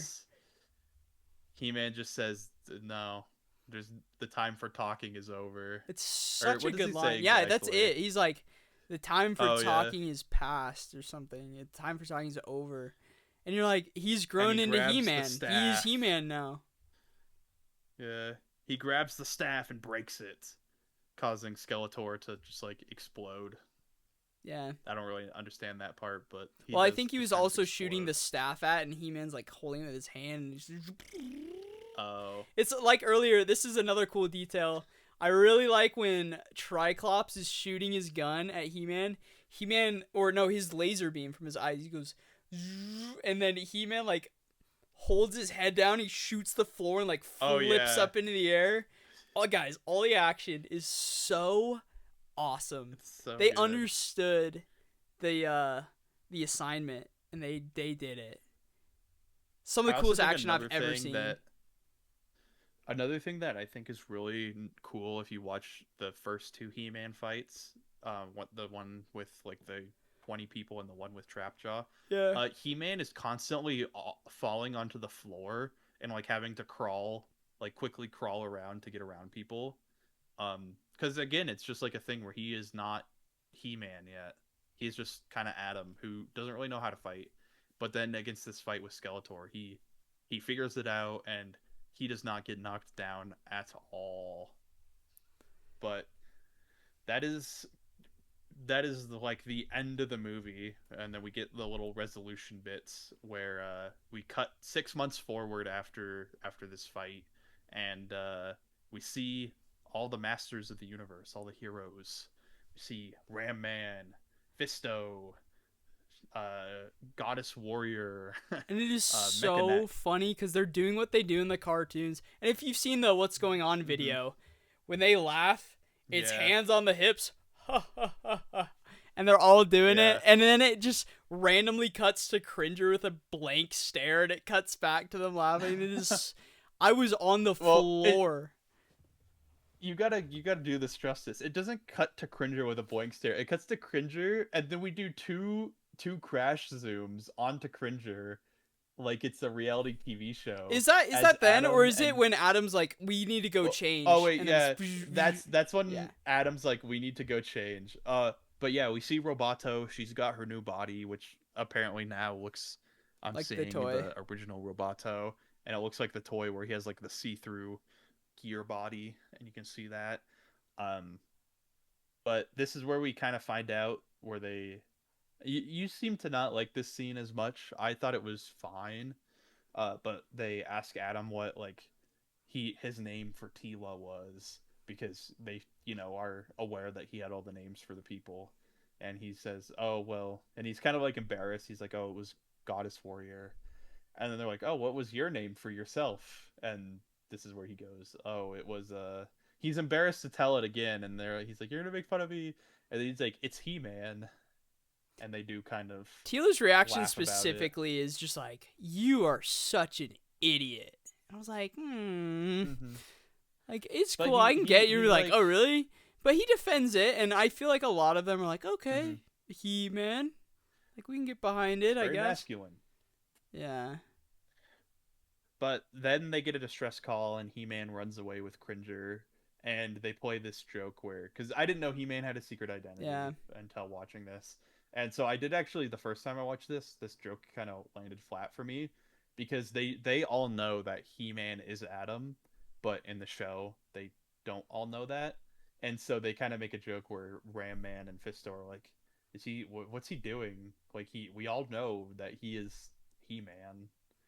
And they kind of laugh about it, and Ram Man's like, "Oh, should we just turn around? Would that be easier?" Because Adam And always disappears right before the important, like at the most mm-hmm. critical moment. They're like, "Where'd Adam go?" And then all of a sudden He-Man shows up, and they're like, "Oh, thank heavens, He-Man! Like this bad thing's about to happen." Yeah, and it's really funny too the way they do it because they Roboto goes, "Oh, my red light is blinking. There's a distress signal," and Adam goes, "Oh, yeah, Cringer, let's go. We gotta go do that thing." And that's when we get the Cringer 2 crash zooms, and it's just feels like a reality But TV as shot. all of It's this kind is of going funny. on, this is the first time, and you can hear it, kind of the piano rendition of the original He-Man theme song, and Mm-hmm. it is. It's one of those things where it's like you could have used it at any point. You could have even used it in the Skeletor fight. You could have used it during his final transformation. But I really like ending with it. I feel like Mm-hmm. this, And then you've earned He-Man and you've earned the right to use this theme song. yeah, and then it like really they really have it swell when we see him as He-Man and Cringer as Battle Oh, Cat, the and shots he are does very reminiscent too of the they show. do the pose where he's got the sword above his head and Cringer's kind of like roared up, And he's and in full that's when Battle it Cat swells. armor. Hmm. It swells, and you Mm. hear them go He-Man, Oh. and that's the end of the film minus the end credits We where can throw those in. there are three end credits. The first one is the "What did we learn from the At the show?" end of every Uh, single episode of the show, they have today we learned mhm. that this thing, and like if you have a bad dream, go tell your parents or something. Eat good food. Don't talk to strangers. Like all this stuff. And Orcos is basically like if Yeah, you see a guy with a skull face, he's probably bad. And I realized that maybe it's a good thing they didn't put Orko in. Like he is so important in the show, and it was kind of a glaring thing that he wasn't in, but he doesn't look good. Like it is Sonic, OG Sonic levels. Like he looks fine, but it just it didn't. he just kind It of was looks like a easily Final the Fantasy worst. character. Like it was very But yeah, CGI. I didn't think it looked well good at all. he's like a floating cloak from like Final Fantasy. It's a little weird. Um, he looks like the wizard from Final Fantasy 6 or I 4, feel like if he 5. was a I don't bigger remember which part of one. the movie, which he may have been at some point, he just would have been really distracting. The voice was perfect. The voice was really good. Yeah. He just did not look great, I don't think. But I Yep. loved that they And ended then with the our lesson. I loved it so much. oh Thank you, yeah, show. And the credits are so cool too. Like the laser silhouettes of everything as they're playing. oh yeah, I don't know if the it's an original He-Man. song, but I like it. That was cool. It might be an 80s song, or it could be like an 80s Yeah, copy. I don't know.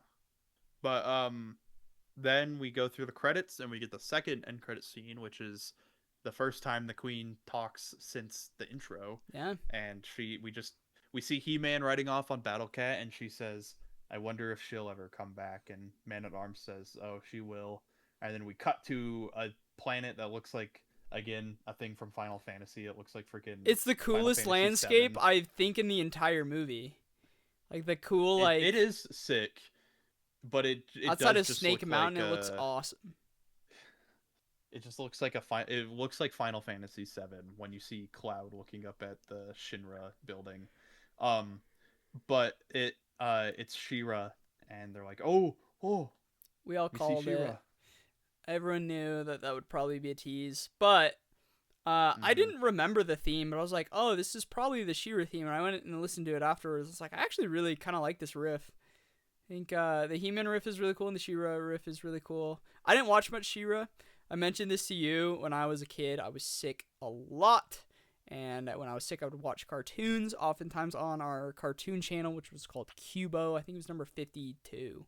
And then um, they would play She-Ra, but only at night. So I was always kind of like, oh, this is like He-Man. But they don't actually play He-Man. So Girl. this is girl He-Man. I was like, okay, I could give this a watch. But it was only at night. And so some of those nights when Mhm. I was really sick and it's like 1 in the morning, I'd watch this. And honestly, I was too miserable to enjoy them. So I actually don't know anything about Well, She-Ra. you better praise Shira because apparently the Netflix show is the whole reason we have Yeah, our idiot coworker this who I've brought He-Man up a few movie. times said this movie exists solely on the fact that there was a Netflix She-Ra reboot. And I was like, which How dense no are one you? really liked. No No. one, a lot of people hated the Netflix She-Ra show, Princess of Power. Um, What a but stupid then take. there's Let's just take a moment to appreciate how absolutely absurd that idea is. The notion that Amazon greenlit a 250, I don't know if it was actually 250. Those are some estimates. I've seen some say 175. Somewhere in that ballpark, around $200 million Mhm. live action movie, primarily targeted towards, I think, like 40-year-old dudes. Like, how is that? What leap of logic do you have to go to say, yes, this is a direct result? This would not have happened if it weren't for the Netflix She-Ra spinoff that everyone hated. Get out of well, here, you I already clown told you person. this. I told you this yesterday, but like I didn't even really know She-Ra was that connected to He-Man because I don't again, know. all I I knew don't know about the He-Man extent of it. I haven't really seen her show. was yeah, all I know about He-Man was obviously He-Man and Skeletor, but I don't think a lot of people know He-Man because of She-Ra, and I don't think a No lot of people one know about does. No one does. the crappy the crappy Cal Arts She-Ra Netflix show Nothing against She-Ra. It could about. be really cool, but you cannot tell me Hmm. that that is why He-Man's popular. It came out after He-Man. Yeah. Some people just should not be Um. allowed to speak, I think. Speak I on things they don't genuinely just understand. get dumber every time I hear stuff like that. Yeah. Well, it's also like After you're expressing like He-Man. how much you like something, you go into depth about it, and Yeah. you're like, "Oh yeah, all of that actually is just because of this girl show." I'm like, Because of okay, Girl Show. that made me so much more Get upset out than of it here. should have, but I don't know. What's your favorite show? But then we get the most important I end wouldn't say credit it's my scene, favorite which happens show, at but the I really very like very it. end.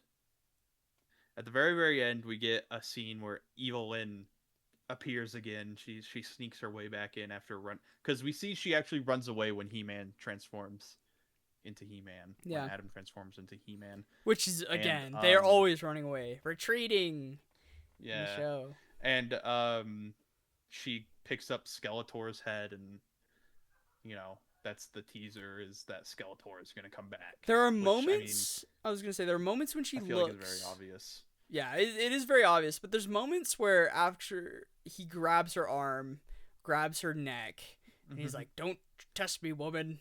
Where I feel like there's bits where she kind of is questioning her relationship with Skeletor, but ultimately is like, "Nah, I kind of do like this." Even like bad bits and all. Like this is another instance where it's like, okay, she's she's into it. Like she has to be Yeah, because she came back they for him probably after took all of this. But it could they also probably be the took the BDSM test I together, you know. know.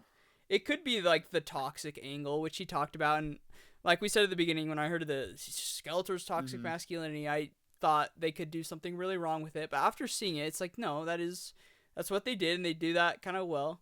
But it could be a part of that toxic relationship where she's like, "Hey, I know he didn't like me before, but maybe if I resurrect him, maybe then he'll appreciate me after all of this. Maybe now." And I don't know, and that's kind of what it feels like in the show. Although I feel like in the show, a lot of times he's simping for her a lot more than she simps for him. But it depends on the episode, really. Yeah. Yeah, no, It's I think it bad was both overall ways good. between them. Yeah, done good. I think it was done very well. I would have liked more Battle Cat. I gave I really would have liked more Battle Cat. Yeah. I would have I liked more mean, Evelyn. I think it's kind of important that Adam is kind of left alone for with like minor characters and it just Yeah. being Tila and Duncan up until that point, cuz uh he really does kind of have to go on the he's with people, but he's going on a personal journey. It's true. Um I just wonder if there's any way you could have added a little bit before the jail cell, like when they're all on the ship together. I don't know. Battle Cat, he saves Battle Cat as he's being cowardly in the jungle, Yeah. and then Battle Cat Like the goes, lion from "Can I lick Wicked you?" Part 2. Yeah. Can I lick you? Can I lick you now? I feel you consensually. It's true. All in all, I thought it was No, so hilarious. It was hilarious. The action is it's a super funny good, movie. and I genuinely really love the story about like being a man. It reminds me of like Cub Scouts or like in church Oh classes yeah. when they teach you about like what does it mean to be a guy, and it's not necessarily like it does it very respectful. It's not saying like Muscles or guys are better like than everyone else, but yeah. it's like man, your responsibility is to balance, find the balance between I think compassion, but also that macho, like that strength. You balance compassion and strength, and you don't lean one way because he's leaning pretty heavy towards compassion as Adam, and then he pushes the strength bit when he's like low key killing a bunch of people, and he learns to balance them all. And I think Hmm. that's really important. But it also um, just shows you what it's like to be just a guy. I think it's really, really cool. It's something I resonated with. Makes me want to be a better guy, Yeah. and that's more than just going to the gym. Although it Yeah, it makes me want does. to go to the gym and get huge, but I don't know. I want to be nicer Be and He-Man. show my Yeah. kids this. No, it's good. It is good. I gave it 5 stars on Letterboxd, and I had my Oh, friend I did comment too. on it and said he said is 5 stars, really? Question mark. He hasn't seen the movie yet, and I think that's what a lot of people are thinking. Is well, I think you're in two boats. Either you've seen the movie and you like it, or you've seen the movie and you've hated it, or and if you haven't seen the movie, you're probably like, oh well, it's a live action remake of a show. It's probably not going to be that good because the track record for those haven't been great. But I think this is a diamond in the rough that people just need to go see. Don't take my opinion. Go watch it and form your own. Don't take Yeah. anyone's opinion. Don't take just because I like it, that doesn't mean you'll like it. Just because someone hates it, that doesn't mean you'll hate it. And we're not saying it's a And perfect movie either. Like there's issues, and no, we've it is pointed not. out a lot of them. And I think there's quite a few that we failed to point out. But there's I mean, yeah. genuinely passion that was put into this, and it's more than slop. I'm so man, Fringy, I got a bone to pick with that little green bird, man. Dude was saying it was nothing more than slop, and it made fun of He-Man, but I don't really know because I haven't seen the cartoon. I was like, that is a cowardly thing to say. I think you went into a movie, um, like expecting to treat it like it was some form of high art without knowing the source material at all and appreciating why they do other stuff. And then you have the gall to just be like it was slop. When I think of slop, I think of soulless. And there's so much heart in this Mm-hmm. coming from everyone, from costumes to set to CG to actors, and they are constantly playing homage to the thing that it's based off of, and things like the 80s movie that maybe people weren't even a big fan of. And to make fun of the name He-Man, I mean, come on. How many people have done that? I think a lot of the things like the growing up, because they have that meta message of growing up, and I've totally heard my Yeah. dad and I think my mom too just kind of be like, Merman, what a goofy name, like Trapjaw, like that's kind of funny. And like Oh I've yeah. seen people have these conversations in real life. Like I don't think it's making fun of it. And I think it's kind of, especially as He-Man rides off and Man at Arms is like, go get him, He-Man. You're like, okay, they might be taken aback at first, but it's cool. He-Man's cool. And I genuinely think there's so much more heart than just making fun of it. It is a boring take. Mm-hmm. And Loki, I don't think they understand. Well, for me going into it, not knowing anything, I don't know. Like, I can't really tell you what I would have thought would have been like a terrible version of the movie. Because again, I didn't have like the stakes you have, where like you have a attachment to the original IP of this. But like, I told you this yesterday. If you come out with this movie 10 years ago, it would have been the gritty reboot. It would have been the gritty reboot where like it's super down to earth and trying to super serious, and Skeletor is just an analogy Just like for Mr. Burns. um like just for some evil person in the world today. But like It really isn't. It captures what I feel like a Saturday morning cartoon was. Like it really does. And I think that's all it really needed to do. It has a story and it has all that, and that's awesome. And it has the spectacle. And like I think the story and the spectacle are awesome, and to me that I can forgive some of the things I had problems with. Like there's a couple times where I thought the dialogue was a little stiff, or like something didn't exactly land I think Yeah. the way they wanted it to. But like the spectacle and the overall story I think are really amazing and are what make this movie so much fun. It's hard for me to know, and I think you're one of the biggest instances of knowing what someone who just has no clue what He-Man's like. So I'm like, I wonder how much of the investment is coming from me just really, really liking this. And no, I'm not even the biggest He-Man Mm-hmm. fan. Like, I am a secondary.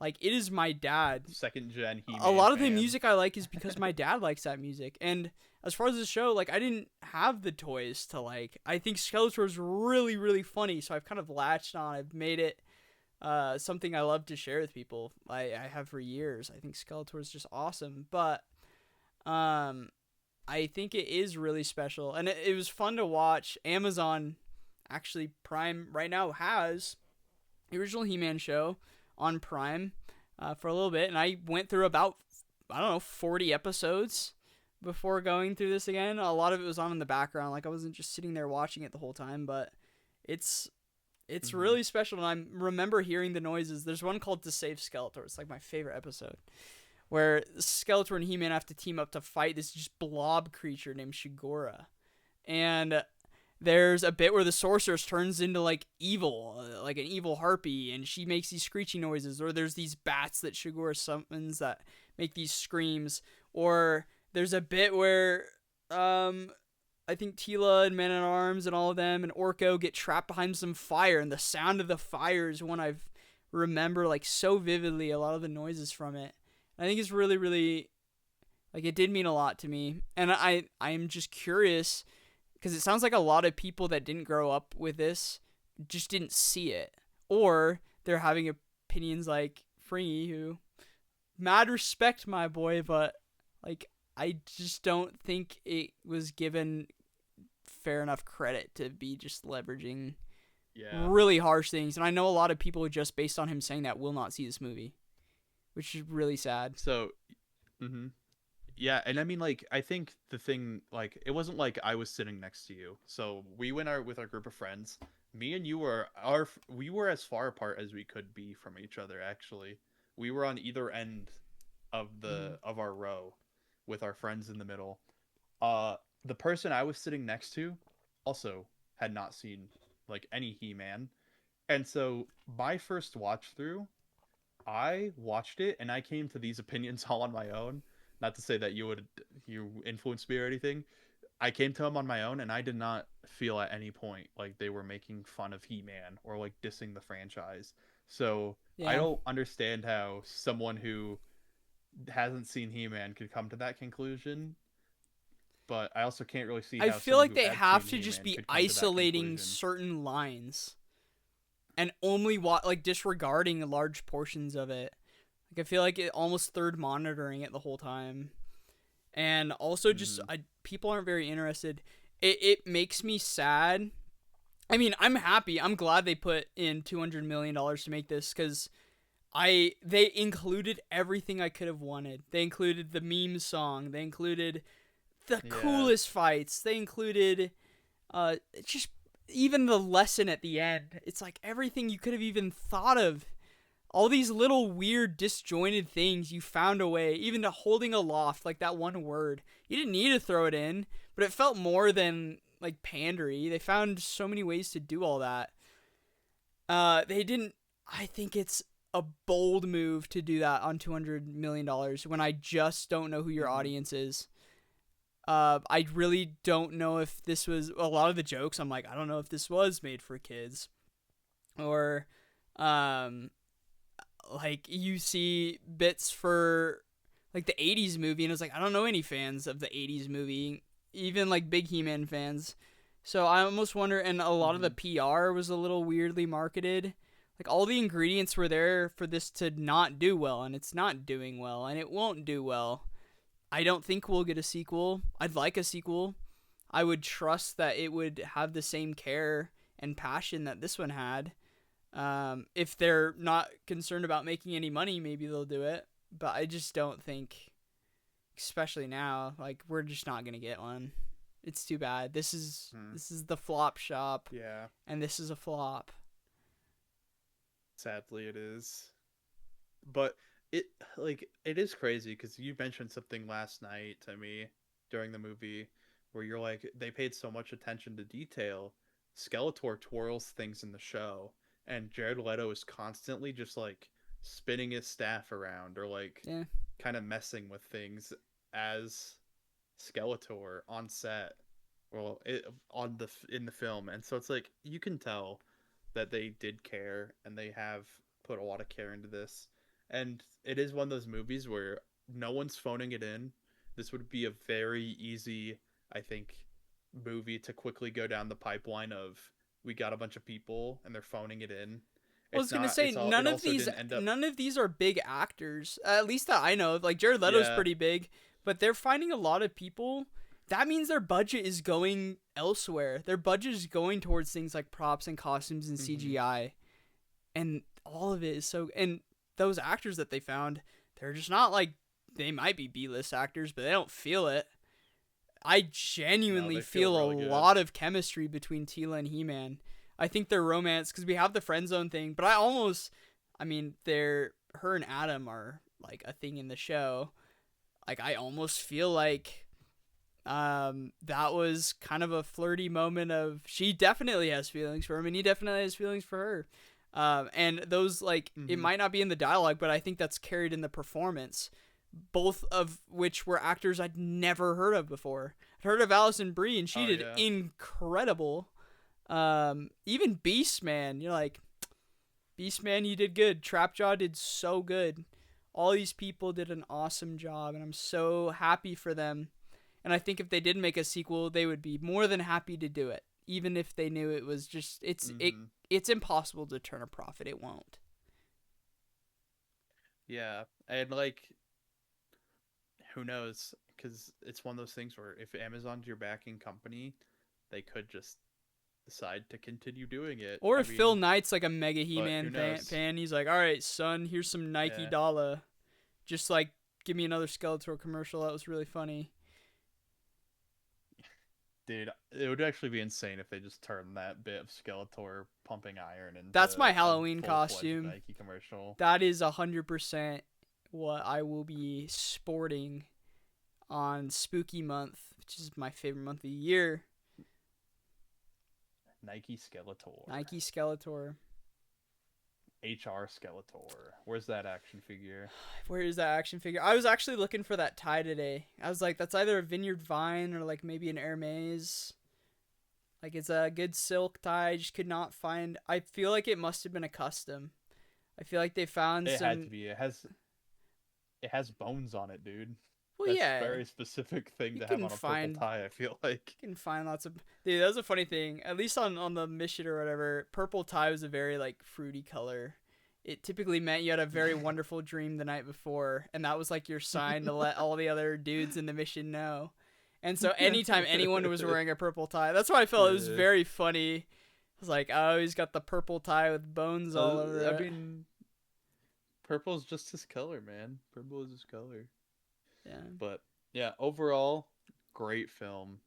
Go watch it. Go form your own opinion. Don't don't just listen to people. Ezra was saying, do you think they Um, saved this for Pride Month? Like on purpose? why? Because Skeletor's like super gay for some reason. Well, I Half the feel like a movie. lot of it was very just like fruity in a sense. Like even He-Man's abs, like them doing the shot on that. I'm like, it's a Where he little looks down his own abs. Yeah. a lot of it, or all the No. like the fisting, the constant fisting jokes. I'm like, this is a little homo. Wonder. Well, maybe that's on you. Why are you imagining them doing it to other guys? No, I just read a lot of articles about it. Like He-Man is a staple I homo thing, and I was like, I don't know, maybe. Like I could see it. Like I genuinely think maybe. that might be one of the reasons they waited to like the first week of June. I don't think so, but I just think that Summer blockbuster. it was just a summer turnaround. I loved it. Get out before the Odyssey and Disclosure Day and everything else, but Doesn't sound like it yeah, mattered because it was a lot of Scary fun. Movie 6 slaughtered it. Sadly, sadly it did. I mean, it was to the point where we all thought it was coming out this week. Mm-hmm. I got Like, a notification, then Ezra woke up one morning and he's like, Elliot, He-Man actually comes out this week. It's like it was revealed to him in a yeah. dream. And man, I'm glad it came out last week because I'm going to need it this week as we shoot our project. That's going to be. It's a lot of unknowns when it comes to our little short that we're going to do. Our short film that I wonder if I we're should put it working on the on. channel. Probably could. I don't know. You could if you wanted to. I guess if it's on the channel in the near future, that means we did a good job and we're proud of it. And If if it's it's not not, there, you'll never you'll see it never hear ever. us. You'll never hear us talk about it ever again. Oh, we might Yeah, talk about it. It might be a Red Letter Media like space cop situation where we just kind of make fun of it forever. But should it be a flop shop episode where it could be a flop the shop only episode episode. where we go frame by frame through our like 8 minute short film, I feel like breaking it Drinker did down? that once where, I mean, his thing got ripped to pieces, and I felt a little bad because it came out and I like did an interview with him for like a school project. And I was like, yeah, I really appreciate. I was mostly talking about the product. I didn't think much of the story, and reason being is I don't know. When it comes to action, like even Tom Clancy and Jack Ryan and all them, I just don't really care. I need more of like the Mm-hmm. He-Man fantastical crazy element, so I just like wasn't paying too much attention to the dialogue as much as I would used to because I was just pretty bored. I'm really bored by like just Yeah, generic action people, but that's like his thing, and I think that's okay. But maybe there were genuine issues. I just didn't look too into it. But I was like, yeah, man, like I really liked it. And then he put out a review of his own thing saying, yeah, it sucked. And it's like, okay. I mean, I feel like that's I'm media yeah, literate enough to point things out, but I don't know.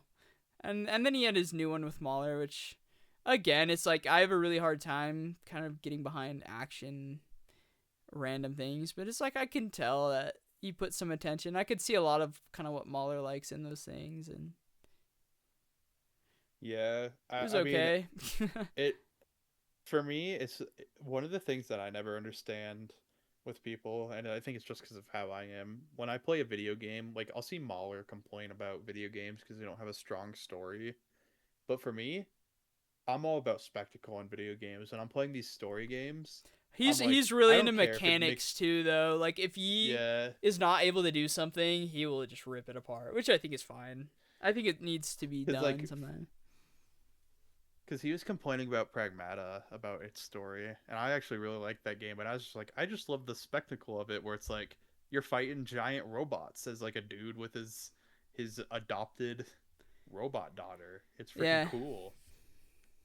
Or like when you play a JRPG and it gets to the final boss, and for no reason you just get to fight God, and you get like a super power up where you turn into a giant thing and you just shoot the boss with it a gun, reminds like me in of Persona Arcane 5. season 2, where it's like the finale of season 1 is a bunch of people around a dinner table, and the finale of season 2 is like throwing time at God. It's like, man, we Uh, one of those is better than the others. Maybe one day we'll talk about it. I've seen Arcane 14 times, retrospective. 15 times, season 1 at least. Jeez. Season 2 I've only seen 4 times, and those additional 3 were to reaffirm how it is just the most blatant bastardization I've ever seen of anything ever. Like a genuine 10 It out of was 10 just to a a 1 out of shock 10. rewatch.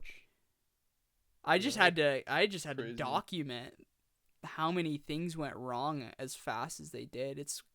I've never seen anything like it to this day. Well, that's how I felt about Devil May Netflix's Devil May Cry. That was just like I love Devil May Cry as a video game, and they just destroyed the characters and everything. It's like, dang, Yeah. have cool material. Why don't you use it? Instead, you make it stupid and dumb.